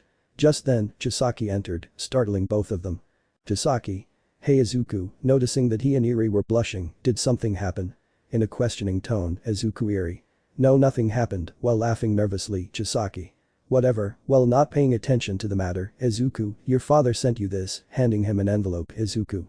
Okay, taking the envelope, Erie, it's best if we leave it here. You've made a lot of progress. We'll continue tomorrow. Erie. Sure, quickly leaving the place. So the white-haired girl went to her room, lay down on her bed, and hugged a plushie she had of Izuku. She was happy. Her heart was racing. Little by little, she calmed down, and fear took hold of her. Thousands of questions flooded her mind, like what if he hated her for it, and what if he didn't even want to talk to her anymore. That scared the white-haired girl a lot. She didn't want to lose him. Meanwhile, the freckled boy was in his room, lying down on his bed and staring at the ceiling, where he stretched out his hand. Izuku? Is this what they call love? Remembering the kiss he shared with Erie, he wondered why he hadn't pushed her away, or why his arms had moved on their own. He had so many questions, but one in particular came to mind. Was he in love with her? Just thinking about it made him nod his head and open the envelope Chisaki had given him. Inside was a letter and some blueprints. Upon closer inspection, he was surprised to see that the blueprints were for UA. He began reading the letter, which stated that they were going to blow up the academy. He was about to continue reading when his cell phone rang, and he answered it. Izuku? Yes. Shinso. Izuku, I have good news. Izuku. Really? What is it? Shinso. Kitsuki Bakugo is ours. Izuku. Really? Surprised, Shinso. That's right. I used my quirk on him to make him tell me the truth. Izuku. Good. I'll send you a location I want you to give to Kachin so we can meet. Shinso. As you wish. So, ending the call, the freckled boy got up, put on a suit, and left the place. Chapter 19. After a few hours, the green-haired boy arrived at the place where he would meet the ash-blonde boy. He just had to wait patiently for him to arrive. After a few hours, Bakugo arrived, and anger was evident on his face. When the ash-blonde boy saw the freckled boy, he approached him. Izuku. Well, Kachin, I see you decided to come. He said with a smile. Kitsuki. TSK, better get straight to the point. While leaning against the wall, Izuku. Okay, I'll tell you the plan. I want you to help me eliminate the symbol of peace and his successor. Then I'll make sure you become the next symbol of peace. Kitsuki. As you wish, but I want something in return. Izuku. Huh? And what is it you want? In a curious tone, Kitsuki. I want All Might's power. This surprised the freckled boy, but then he made a face of displeasure. He knew that if he wanted to kill the symbol of peace, he needed the help of the ash-haired boy. He thought about it for a few moments until he let out a sigh. Izuku. Fine, you'll have Ofa. Extending his hand, Kitsuki. So what's the plan? While sealing the deal, Izuku. First, get rid of All Might's successor. If she dies, Ofa will be extinguished. Kitsuki. And how the hell am I supposed to have her quirk? Annoyed, Izuku. Don't worry, if All Might sees you do something heroic, he'll see you as his next successor. Kitsuki. Fine, but I'm not going to kill her. Izuku. Kachin, leave that to me. Just try to follow my instructions, and you'll see that when you least expect it, you'll be the symbol of peace. Giving him a smile, Izuku. By the way, I have someone infiltrated at UA. Kitsuki. What? Surprised, Izuku. Don't worry, I'll tell him to let you know what you'll do next. Well, I'd better go. Kitsuki. Wait. Izuku. What now? Looking at the ash-haired Kitsuki. Do you really think All Might will give me his quirk? Still not confident that will happen, Izuku. Of course, just wait and see. Giving him a smile, then leaving the place. What the ash blonde didn't know was that Izuku had been crossing his fingers behind his back the whole time. He wouldn't let anyone get one for all, and besides, All Might couldn't give his quirk to Katsuki, no matter how hard he tried, because if Melissa died, One for All would die with her. The green-haired boy knew that if Katsuki became a nuisance, he would kill him without hesitation. He was so close to fulfilling his father's goal that he wouldn't let anything stand in his way. And so, he left. After that day talking with Katsuki, Izuku had started to devise a plan to get rid of Melissa. He was also training Erie, and she was progressing rapidly. Every time she did something well, the freckled boy would pat her head, which made the white-haired girl blush. Izuku didn't know why, but he liked seeing that smile on her face. The freckled boy wanted her to smile forever. He wanted to protect that happiness. Izuku didn't know what she wondered what was happening to him and thought he was sick, so she decided to talk to her father about what was going on. When she arrived at the league, Toga threw herself at him, but he dodged her, causing her to fall to the ground. Toga. You're so mean, Izuku-kun, while pouting, Izuku. Where's Kurogiri? In a cold tone, Toga. Getting up from the floor, he's talking to Tamura-kun at the bar. Having said this, the freckled boy went towards the place, finding the two of them. When they saw him, they greeted him, and the freckled boy greeted them back. Tamura. And what brings you to the league, Izuku? Izuku. Nothing, I just want to talk to our father. Looking at Kurogiri. The sensei is busy at the moment, but if you'd like, I can let him know you want to see him, young master. Receiving a nod from the freckled boy, then leaving, Tamura. Did something happen? In a mocking tone, Izuku. Not at all, my plans always work out, unlike yours. The two stared at each other challengingly until they started laughing. Tamura. So tell me what's wrong. You seem more distracted than usual. Izuku. I don't know, I've been feeling strange lately. Tamura. Huh? Somewhat confused, Izuku. I don't know, it's just that when I'm with someone and I see them smile, I want that smile to never disappear. Upon hearing that, poor Tamura spat out what he was drinking and fell off his seat. Thinking he must have misheard, he told the freckled boy to repeat it, which he did, causing Tamura to smile until he began laughing like a madman. Izuku. Hey, do you know what's wrong with me? Tamura. Stopping laughing and wiping away some tears, congratulations, Izuku, you're becoming a man. Izuku. What? Somewhat confused, Tamura. What you feel is love. Little Izuku is in love. Laughing like crazy again, Izuku. I'm not in love. Angrily. At that moment, a portal opened and Kurogiri came out. He told the freckled boy that he could go see his father, and the boy entered it. Afo. Kurogiri told me you wanted to see me. Did something happen with the Yakuza? In a serious tone, Izuku. No, everything's fine. It's just that I haven't been feeling well lately. Afo. What's wrong? Looking at his son. The freckled boy sighed and began to explain how he felt. He also told him what Tamura had said that he was in love, which the freckled boy quickly denied. The number one villain listened attentively to his son until he finished. Izuku. Well, that's what's happening to me. Afo. Sighing, I see. In a serious tone, Izuku. Is it serious? But he received a negative response, so the villain burst out laughing, since Izuku was always very innocent. The freckled boy may be a murderer, but he never lost that innocence that sometimes made Afo have to explain things to him. Afo. Izuku, what's happening to you is that you're in love. Izuku. What? In shock. Chapter 20. Afo. Izuku, calm down. Falling in love is part of life. Seeing how his son became hysterical upon hearing the answer, Izuku. It's just that it's absurd. How can I be in love? Still unable to believe it, Afo. Izuku, listen. Getting his son's attention, just tell me one thing, when you're with that person, how do you feel? Izuku. Well, I feel comfortable being by their side when they smile. Remembering the smile Erie showed him, smiling back, Afo. Let me guess, you want to protect that smile and never let it disappear, or am I wrong? The green-haired boy blushed and simply nodded. Afo began to analyze what his son had said. He didn't want that girl to turn his son against him. He was so close to achieving his goal, but then he saw that his son needed his advice. Afo knew he was the least qualified person to talk about love, but he wanted to see his son happy.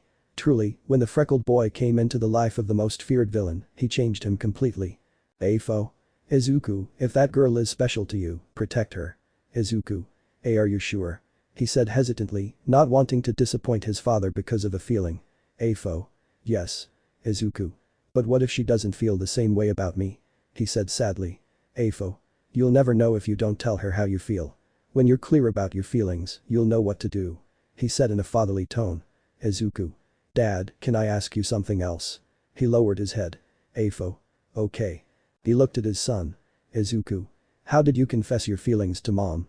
He raised his head. That question shocked the number one villain. He had never expected it.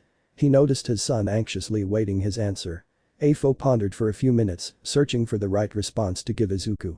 When the freckled boy saw his father remain silent, he quickly apologized. Izuku?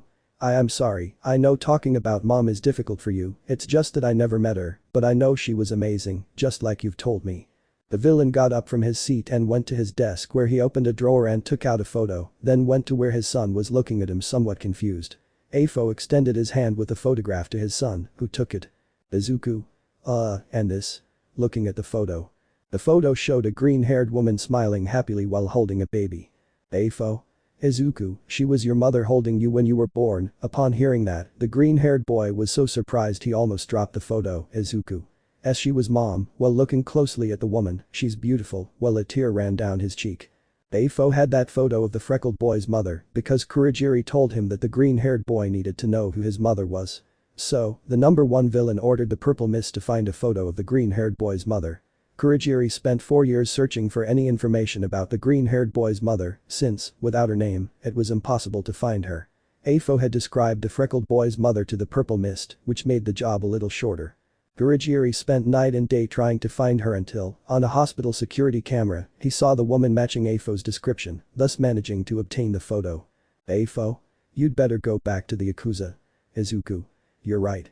Wiping his face, he started to leave, but before he could go, his father called him back. Afo. Izuku, wait Izuku. Yes. Looking at his father, Afo. Aren't you going to tell me the name of the girl you like? Smiling at his son, Izuku. The girl I like is named Erie. Smiling at his father, he continued to leave.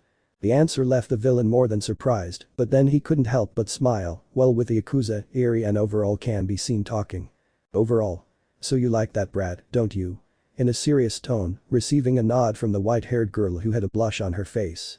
The Yakuza was left wondering what to do next, while the white-haired woman was nervous about what Overall might do. She saw him get up and head for the door, leaving. The Yakuza told some guards to bring him a small box from his office, and they left. After a few minutes, they returned with the box, and Overall went back into the white-haired woman's room. Overall. Erie, I think it's time you had this. Handing her the small box, Erie. And what is this? Taking the box and opening it. Upon opening it, she found a beautiful necklace. The white-haired woman, not understanding what was happening, looked at the Yakuza, who let out a sigh. Overall. Your grandfather gave me this a few days before he died. He was supposed to give it to you on your next birthday. That's how the Yakuza helped put the collar on the white-haired woman. Erie. And what would you do when you find out I like Izuku? She said it in a worried tone. Overall. Letting out a sigh, I won't do anything to him. If you like him, that's fine, it's your decision. Erie. But what if he doesn't feel the same way about me? She said it in a sad tone, thinking that the green-haired boy wouldn't notice her. Overall.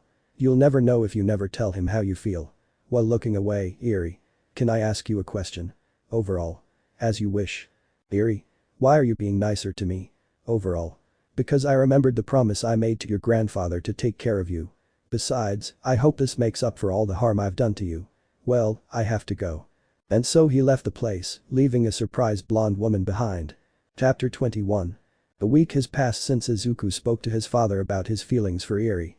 The freckled boy had tried to confess, but every time he tried, he got nervous and couldn't tell the white-haired girl his feelings. Erie, for her part, had also tried to tell the freckled boy her feelings, but every time she did, she got nervous and felt like she might faint at any moment. Also during that week, Izuku had contacted Kitsuki to get rid of Melissa and Almight. At first, Izuku ordered him to write down the routines the Redeed followed. This annoyed the ash-blonde boy a little, but he reluctantly agreed. The freckled boy knew he couldn't trust Kitsuki too much, so he told Shinso to keep an eye on him. Izuku hadn't had much time to spend with Erie, since his father had asked him to eliminate some associates who were trying to betray him. The white-haired girl can be seen in a room, looking a little sad because she wanted to be with the freckled boy. This did not go unnoticed by Chisaki, who let out a sigh, and that's how the white-haired girl got there. Chisaki. Hey Erie, do you want to go for a walk? Erie. Sure, as her spirits lifted. So the two went for a walk. Chisaki didn't know what to do since he'd never been out with Erie before. The white-haired woman took him to many of the places she'd gone with Izuku. The Yakuza could see how much fun she was having. He also noticed how her eyes lit up with a vibrant glow whenever she talked about Izuku. Erie found it amusing when Chisaki couldn't win a game where you could get plushies. The white-haired woman had to get him out of there, or else the Yakuza would destroy the whole place. Just as they were about to leave, they were intercepted by some villains. "Tasaki. Get out of my way if you don't want to die," he said in a threatening tone while standing in front of the white-haired girl. Villain 1. "I think you can't see well, we outnumber you." As they began to surround him. Chisaki. "Erie, I want you to run as far away as possible." Erie. "Be but a little scared." Chisaki. "When I give you the signal, run." Thus, a villain was the first to attack, but Chisaki grabbed his arm and in a swift movement broke it. Tasaki. "Erie now." So the white-haired girl ran off while Chisaki stayed behind fighting the villains. When Chisaki saw that Erie was already quite far away, he grabbed a villain by the face and slammed him to the ground, causing his head to explode. Seeing this, the villains tried to escape, but Chisaki used his quirk to finish them off. Tasaki. "TSK, and I thought this day would be quiet. Looking at the villains' corpses, I'd better go after Erie." So, heading in the direction the white-haired girl had run off, while Erie was running with her eyes on the other side to see if she was being chased, she didn't notice where she was going and bumped into someone. "Erie. I'm sorry, I wasn't looking where I was going, no problem," getting up. The white-haired girl, looking more closely at the person she bumped into, saw that it was Deity. "By the way, why were you running?" Seeing that Erie was scared, Erie. "Well, She didn't know whether to tell him, since she herself had seen the heroes mistreating innocent people. This was also witnessed by the Deity and her partner as they were on patrol. "My name is Melissa Shield and this is Mirio," pointing to her partner who smiles at her. "Melissa. Don't worry, we won't hurt you." But before Melissa could touch Erie, a voice interrupted them. Tasaki. "Erie, so here you are. I was looking for you." Grabbing the white-haired girl, "Well, we'd better go." Erie. "Sure." Still scared by what happened. So the two left, leaving the two heroes somewhat confused, but Melissa noticed some blood on Chisaki's clothes. She watched intently as the two disappeared down an alley. When they returned to UA, Melissa told her uncle about what had happened that day, but when she told him, another hero had overheard everything and approached them. "Wait, did that girl have a horn on her forehead?" Melissa. "Yes, why do you ask?" Sasaki, what brings you here? Nidai. "I came to see my student and I couldn't help but overhear your conversation." Melissa. "That's right. Today I ran into a little girl who seemed scared. When I was going to ask her why, a guy with a mask appeared and took her away." Did you see something?" This piqued the Deity's curiosity. Melissa. "What do you mean, did she see something, Uncle Might?" Well, Sasaki's quirk allows him to see the future." Melissa. "Incredible." Looking at the hero, Nidai. "What Toshinori said is right. My quirk allows me to see the future and that's why I'm here about the girl." Did you see something bad?" Receiving a nod from his friend, Nidai. "In the future I saw that girl and a boy with green hair. The girl will be the downfall of humanity." While finishing telling them and adjusting his glasses, "A boy with green hair," in a thoughtful tone, Melissa. "Then we have to rescue her, Nidai. Even if we try it won't change the future, it would be suicide to go straight into the lion's den," the hero declared. Nidai was about to leave until he heard something that made him stop. Melissa. "That doesn't matter, a hero gives their life to rescue people in need, besides, sometimes the future can be wrong or can be changed," as tears streamed from her eyes. Nidai was surprised, and in that moment he managed to see how the future offered a new one, in which perhaps they would have a chance. Nidai. "Okay, we'll save the girl." Leaving the scene, while elsewhere a green-haired man can be seen killing a subject, and as he did so he looked towards where the sun was setting. Izuku. Erie, having a bad feeling. Chapter 22. At UA, Class 1 and the Big Three were gathered, along with some heroes. They were all reviewing the plan to rescue the white-haired girl Melissa had encountered the day before. Kitsuki was off to the side, texting Shinso. The ash blonde didn't know who the infiltrator at UA was. All he knew was that he'd received a phone number to contact them. Upon receiving the message, Shinso quickly asked for permission to leave class, which the teacher granted. The purple-haired boy went to a corner and called the freckled boy, but received no answer, so he opted to send a text. Returning to the classroom, he watched through the window as Class 1 left with the heroes and the Big Three. Meanwhile, the freckled boy was in a chemistry lab looking for something. Suddenly, he had that same bad feeling again. He felt his cell phone ring and picked it up, seeing a missed call and a message. He read the message and surprised by what he was saying, Izuku took out his cell phone and was going to call the Yakuza to warn them that the heroes were coming for him. Thousands of questions flooded the freckled boy's mind. How could they have found his hiding place, or how did they know about Erie and her quirk? But he was interrupted by the sound of a gunshot hitting his phone, making him look at a policeman in front of him. "Police officer. Stay still, hands up." Pointing his gun at him, Izuku. "TSK, you have no idea what you just did," he said angrily while raising his hands. The policeman slowly approached the freckled boy, but the boy used telekinesis to throw a chemical at the officer, which slowly began to melt his skin as screams of pain escaped him. The screams eventually stopped, and all that remained of the policeman was a pool of blood and a few bones. Izuku quickly left the scene, his heart pounding. Meanwhile, the Yakuza were discussing business when they heard an explosion. They saw on the security cameras that it was the heroes who had found them. They all quickly went to confront them, while Chisaki rushed to Erie's side, startling her as he entered. "Erie? Chisaki, what's wrong?" In a frightened tone, Chisaki.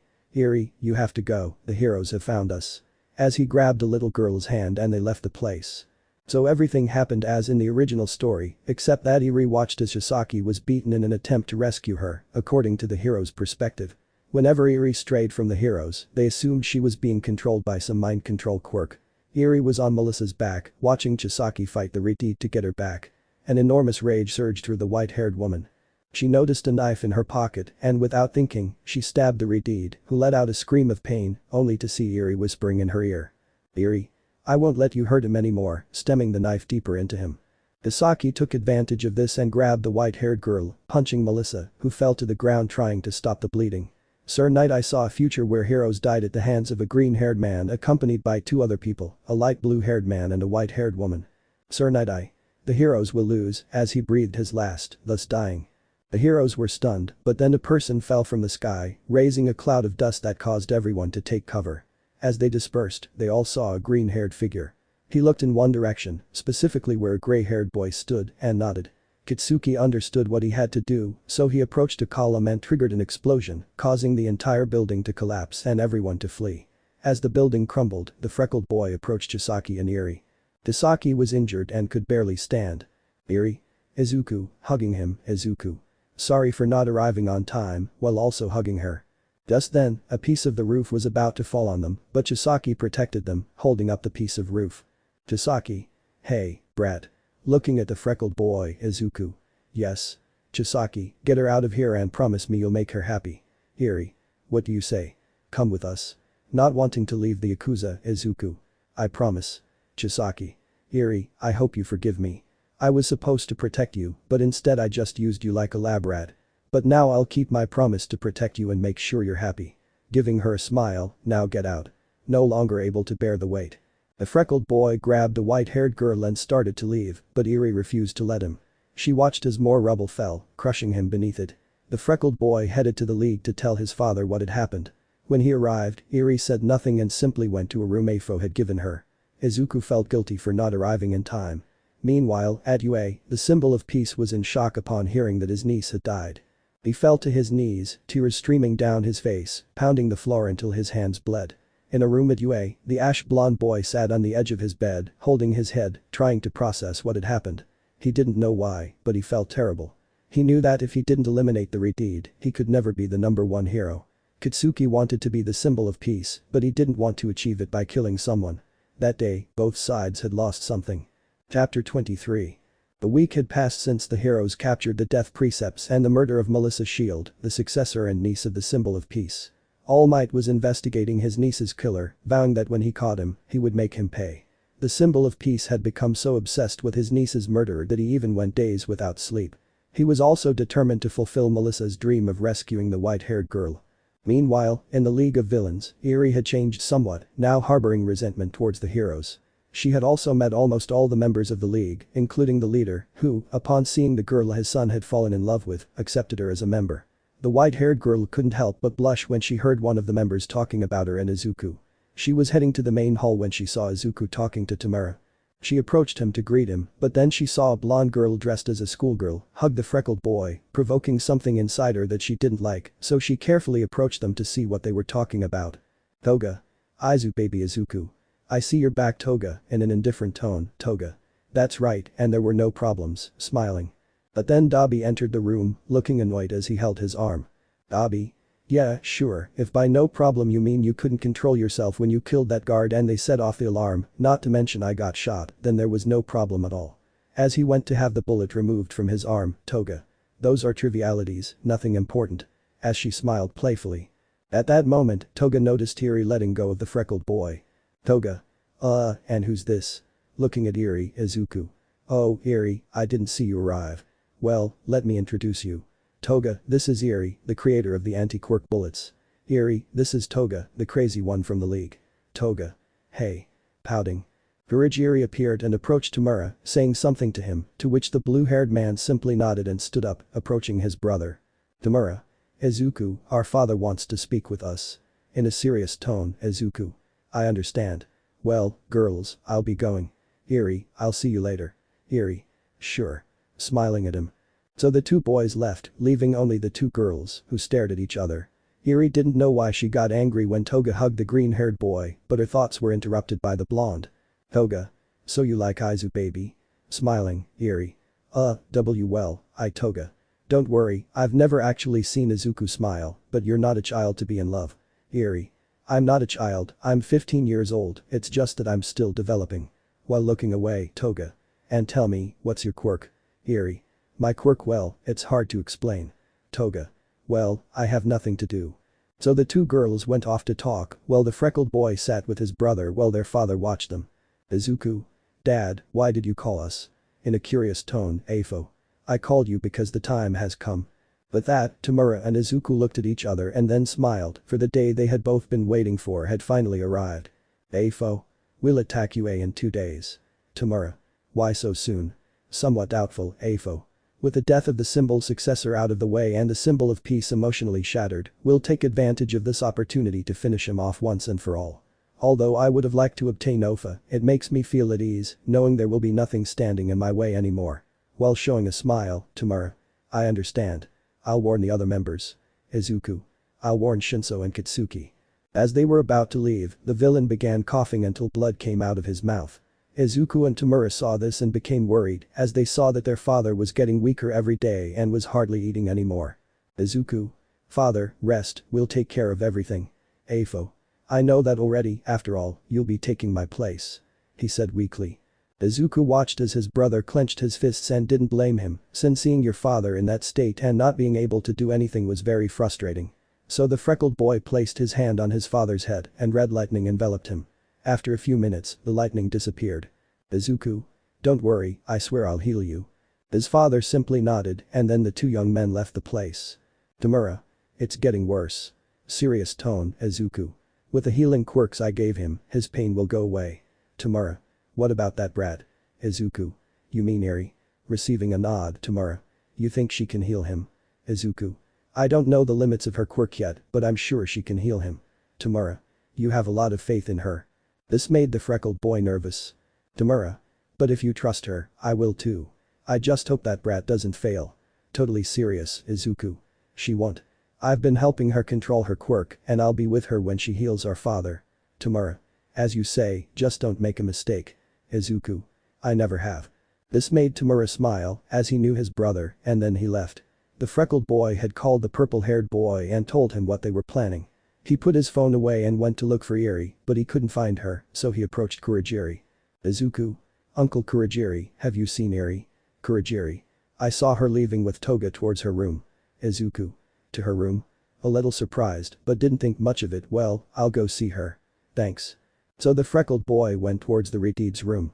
When he arrived, he went in, but as he did so, he was hugged by a tall girl with white hair.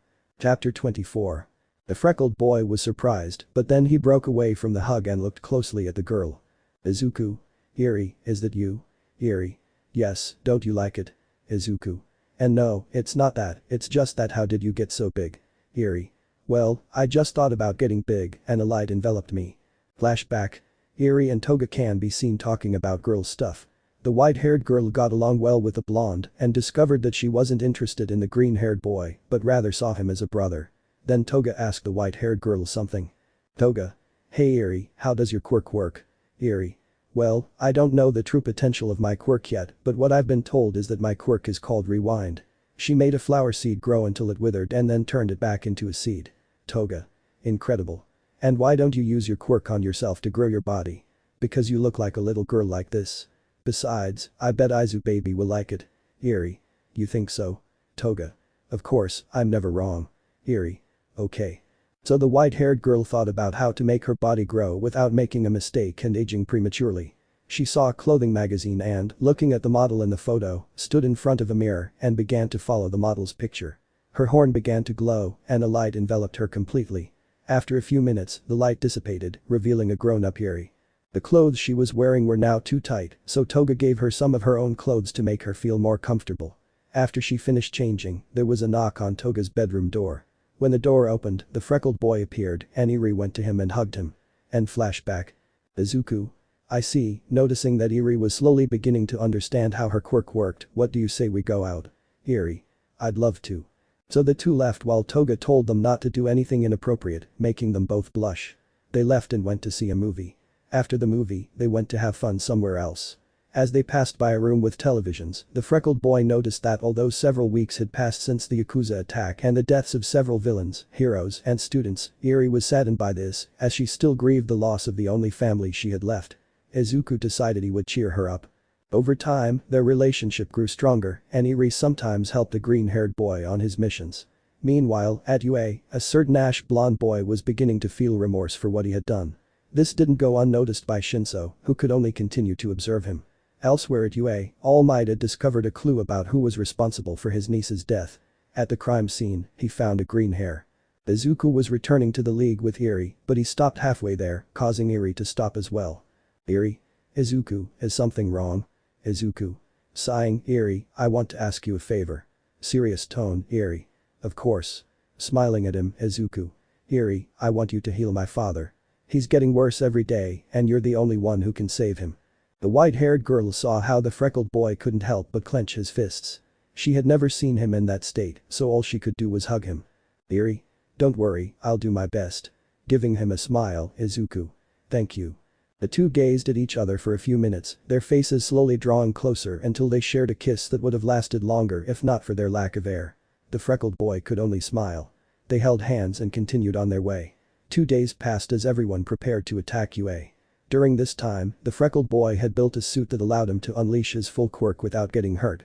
Erie had also made her own suit, inspired by the clothes overall wore.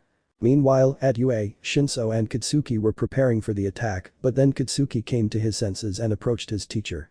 Katsuki. All Might, I have something to tell you. In a serious tone, All Might. And what is it, young Bakugo? Katsuki. Well, you see, it's about. But before he could finish, there was an explosion at the entrance of UA, so everyone went to the place, and when they arrived they saw that it was the League of Villains, at which point the symbol of peace made a face of hatred upon seeing his greatest rival. All Might. All for one, in a cold and angry tone, AFO. Hello All Might. Thus both sides were prepared for the attack. Chapter 25.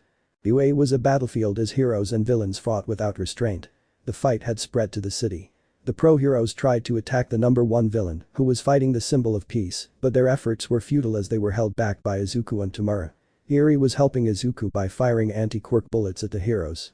Izuku easily held the heroes back by throwing debris at them. He was so distracted that he didn't see an explosion coming towards him, sending him crashing into the rubble. When he recovered, he saw that it was Katsuki who had caused the explosion. Izuku. Kachin, what the hell do you think you're doing? Angry tone, Katsuki. What I should have done from the beginning. Getting into a fighting stance. The green-haired boy pulled a steel bar towards him and ran towards the ash-blonde boy, who was propelling himself forward with his explosions. The two fought skillfully, but Izuku had more experience in hand-to-hand combat. However, that didn't prevent him from being hit by the occasional explosion from the ash-blonde boy. In the end, Izuku won the fight, immobilizing the ash-blonde boy. Izuku. You know, Kachin, I thought you could fulfill your dream of becoming the number one hero. It's a shame you won't be able to anymore. Katsuki. Shut up. Removing the safety pins from his gloves, the freckled boy moved forward and red lightning enveloped the explosive blonde. Katsuki closed his eyes and tried to explode, but it didn't work, so he opened them. Izuku. Kachin, you were really slow. Coldly, Katsuki. What's wrong? Trying to activate his quirk, Izuku. Sorry, Kachin, but I'm not going to let anything stand in our way. A small explosion erupts from his hand, Katsuki. What? Shocked, Izuku, goodbye Kachin. Thus giving a powerful explosion that sent the ash-haired boy flying, killing him instantly. Behind the freckled boy appeared Shinso, who had some bloodstains. Izuku. I see you eliminated your entire class. Shinso. That's right. I had to use the power-up drug to control more people, but they weren't much trouble. Then they heard a loud bang that created a shockwave, causing the windows of some buildings to shatter. Izuku. Shinso, go get Erie. I'll go check on my father. Shinso. Okay. So the two separated. When Izuku arrived, he saw Tamura eliminating the last pro hero in the area. The two went to check on his father and saw that Afo, like All Might, was injured, but the symbol of peace was struggling to stay on his feet. They also saw a news helicopter broadcasting the entire fight. All Might was shocked to see the green-haired boy. He was the one who had killed his niece. So, with what little remained of Ofa, he managed to maintain his muscular form and, in a swift movement, launched himself at the freckled boy, who didn't have time to react. He only covered himself to try to lessen the impact, but he never felt it. He opened his eyes and saw his father, who had stopped the attack. This greatly surprised his rival, and he was shocked to hear the villain's words. Afo. I won't let you hurt my children, while tightening her grip. All Might took advantage of the proximity to deliver a smash with his other arm, sending the villain flying and embedded in some metal bars. Izuku Tamura. Dad, going to his father. Afo was seriously injured, so he ordered all the villains to retreat and ordered Kurogiri to get his children out of there, but they refused. So Izuku activated his quirk and made Kurogiri take everyone away. Afo. Izuku, Tamura, get out of here now, that's an order. While spitting blood from his mouth, Tamura. No way. While removing the steel bars, Izuku. We'll do this as a family. While activating a fire quirk and stopping his father's injuries. So Izuku and Tamura stood before their father, while all of Japan watched in amazement. All Might, however, was both angry and surprised by what the green-haired boy had just done. He realized that the freckled boy now possessed his enemy's quirk, but he now had to focus on ending the fight as quickly as possible, since he didn't know how much longer he could maintain the transformation. Tamura. Not like old times, brother. Looking at the green-haired boy, Izuku. Like old times. While removing his mask, or what was left of it, showing a smile. Thus, the two gained momentum, leaping towards the symbol of peace, cracking the ground. All Might easily dodged their attacks. Izuku and Tamura were unstoppable, determined to make him pay for all the harm he had done to their father. Izuku, using his telekinetic quirk, threw several steel pipes, which the symbol of peace dodged, while Tamura tried to immobilize him with some of his quirks. As the minutes passed, Izuku and Tamura had received several blows from the hero. All of Japan cheered on the symbol of peace, urging him not to give up. Izuku saw the wound he had and quickly alerted his brother. Izuku. Tamura, look, pointing at the hero's wound, Tamura. I understand. Thus, the two activated a power-up quirk and quickly went to where All Might was, already exhausted. They delivered powerful blows that caused drops of blood to fall from the blonde's body. The two brothers saw this as the perfect opportunity to deliver the final blow, so they put all their strength into that last strike. Upon impact with the wound, the blonde spat out an exorbitant amount of blood, reverting to his skeletal form. Before he could do anything, bars pierced his legs and arms. Izuku and Tamura approached the blonde. Izuku. It's over, we won, while bringing his hand close to the blonde boy's face, All Might. Evil will never win, while spitting blood, Tamura. Well, let's see if what you say is true, doing the same as his brother, Izuku Tamura. Goodbye, symbol of peace. All of Japan was silent, in shock at the death of one of their idols. The camera focused on the two boys helping their father to his feet. A portal opened, and the three of them entered. Chapter 26. Izuku and Tamura quickly took their father to the doctor. He asked the boys to leave, but they refused, so Kurogiri had to escort them out. They were very nervous, knowing the state their father was in. Erie tried to calm the freckled boy, but it was no use. She could see fear and sadness in his eyes, something she had never seen in him before. The white-haired girl thought about everything Izuku had done for her, looked at her hands, and with a determined expression, she looked at the door where they were treating the number one villain. She waited for Izuku to leave, and when she had the chance, she didn't hesitate to head for the operating room. But then she felt a hand on her shoulder, so she looked back and saw Tamura staring at her with a serious and annoyed expression. Tamura. What do you think you're doing? Serious tone, Erie. I'll heal your father. Determined tone, Tamura. And you think you'll succeed? Questioning tone, Erie. Aye, but then she remembered the freckled boy's words, yes, I will succeed. Tamura carefully analyzed the girl, but he knew he had no other option, as she could be the last hope of saving the only person who cared for him and always supported him, no matter what. Tamura. Just don't mess it up. More than an order, it was a plea. Erie nodded, and Tamura released her, watching as she entered the room. The white-haired girl made no noise, not wanting to distract the doctor. Just then, she saw the purple mist approaching him. Kurogiri. Tell me, Doc, how is the sensei? Receiving a negative response, Doctor. He lost a lot of blood. The healing quirks aren't working because the wounds are too deep. I'm afraid there's nothing I can do. I'm sorry. He said it in a sad tone. Kurogiri could only look sadly at his boss. Kurogiri. I will inform the young masters of this. As they walked away, they turned around to see the white-haired girl approaching them. Doctor? What are you doing here? In a serious tone, Erie. I came to heal him. Doctor. I won't let you near the master. You don't know how to control your quirk and we don't know what might happen. In a serious tone, Kurogiri. Wait, maybe she can do something. After all, there's nothing to lose. Doctor. Sighing, alright. Giving way to the white-haired girl, Erie approached Afo and placed her hands on the villain's chest. She closed her eyes and let out a sigh, concentrating as best she could. Her horn began to glow, and the two present watched as Afo's body was enveloped in the light. They were surprised to see the villain's wound slowly begin to close. After a few hours, the glow faded and Erie, swaying from exhaustion, was caught by Kurogiri before she could fall. Meanwhile, the freckled boy was trying to remain calm while talking with Shinso about what they would do from now on. Just then, they saw the operating room door open, and Izuku and Tamura quickly approached to inquire about their father's condition. Izuku. Tamura. How's dad? In a worried tone, Doctor. The sensei is stable. This made the young people very happy. Izuku. Thank you. Doctor. Don't thank me. You should thank her. Taking a step to the side to show the white-haired girl, Izuku. Erie. Surprised, Doctor. Thanks to her, the master is still alive. Well, I won't bother you any longer. With your permission, I'll take my leave. Izuku. Erie, did you? Receiving a nod from her, Izuku. But how? Still surprised, Erie. Well, you've done a lot for me, so this is a way of thanking you for everything. Bull playing with her fingers. The freckled boy slowly approached the white-haired girl and took her by the waist, causing her to blush. The freckled boy slowly moved closer to her face, but before he could kiss her, a hand got in the way. Tamura. They want to do that somewhere else. Making his brother glare at him. The two entered and saw their father lying in bed. They were overjoyed to see that their father's face had also been healed. He opened his eyes and saw the two boys with tears in their eyes. They rushed to hug their father, who returned their embrace. Izuku. I thought we'd lost you. Wiping away tears, Afo. You don't have to worry, it's all over. Giving them a smile, Tamura. You have no idea how worried we were about you. The white-haired girl watched this with a smile. Afo, seeing her, signaled for her to come closer, so she approached the villain. Afo. Thank you for saving me. Erie.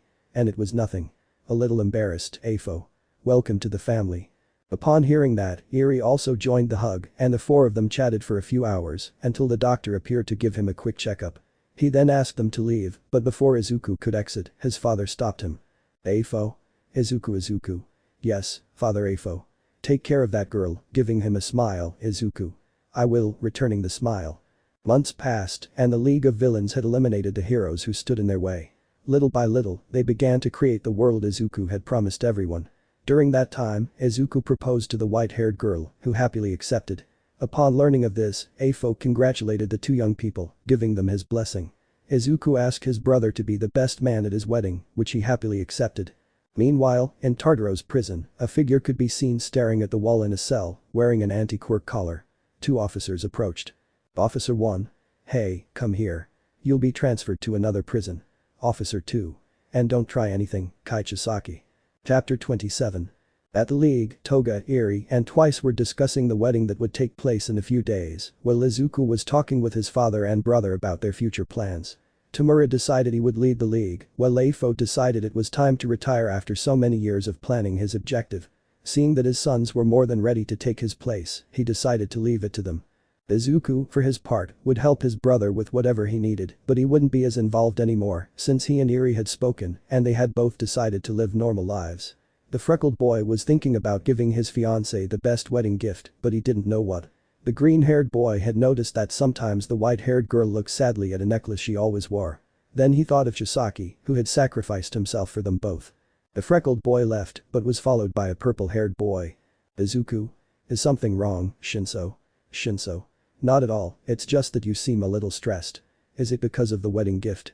Izuku. Sighing, a little, it's just that I think Erie misses the Yakuza. Shinso. I understand. He died, right? Receiving a nod, by the way, is everyone ready to free the villains in Tartaro's prison? Izuku. Good, we'll be out right away. So Izuku went to Kurogiri to ask him to create a portal. The villains entered it and appeared on the prison roof. Tamura placed his hand on the roof, disintegrating it, and they all entered. The guards quickly called for reinforcements while trying to hold them off. Izuku and Tamura simply dispatched the guards who stood in their way. Izuku knew that some heroes would arrive soon, so he ordered some villains to follow him outside to give the others time to free all the inmates. As he left, the freckled boy saw something that shocked him. Overall tied to some mattresses being put into a van. Just then, he felt a hand looking back at his brother. Tamura. Izuku, is something wrong? Izuku. No, it's nothing. Muscular, Stain, come with me. The rest of you stay here and hold off the heroes. Tamura. Where are you going? Izuku. I think I found my wedding present. Leaving the scene, Tamura was confused, but then he saw that the heroes had already arrived. Izuku and his two companions followed the van, so he used his quirk to try and stop it. He then used his telekinesis to levitate Muscular and throw him in front of the van. Muscular activated his quirk to stop him, causing a violent crash that killed the driver and passenger. Izuku and Stain arrived at the scene and approached, but 4 armed guards emerged from the back of the van. Upon seeing the villains, they opened fire. Izuku deflected the bullets with his telekinesis. The guards fired until they ran out of ammo. Seeing this, Stain quickly drew his katanas and charged at the 2 guards, stabbing them. Meanwhile, Izuku returned fire. Muscular. Next time you're going to throw me to stop a vehicle, warn me. Angrily, Izuku. Sorry, but if I hadn't, we probably wouldn't have caught it. Stain. And why are we chasing this truck? Izuku. Well, I came to pick up my wedding present. Muscular. Stain. Wedding present. Confused. The freckled boy simply entered the truck and pulled out a person whom the 2 villains recognized. Overall was beginning to recover from the strong impact and, regaining his senses, was surprised to see the freckled boy. Tasaki. Brat, surprised, Izuku. I'm glad to see you again too, smiling. The freckled boy signaled to the hero killer, who used his katanas to cut the bonds holding the Yakuza captive. Before he could do anything, Izuku knocked him out and took him away. When everyone returned to the league, the freckled boy asked Shinso and Tamura to help him prepare a gift for Erie. They agreed, and the 3 of them prepared everything. Once it was ready, the freckled boy called the white-haired girl. Erie? Izuku, is something wrong? In a curious tone, Izuku. Well, I wanted to give you your wedding present early. I hope you like it. The white-haired girl saw a large box approaching, opened it, and was surprised by what she saw. Inside the box was overall, gagged so he couldn't make any noise. The white-haired girl couldn't hold back her tears of happiness. Izuku, seeing this, couldn't help but laugh and went over to his girl. Izuku. So, did you like the gift? Erie. Yes, thank you. While hugging him. Erie quickly helped free the Yakuza, who, upon standing, was knocked down by the white-haired woman who couldn't contain her tears.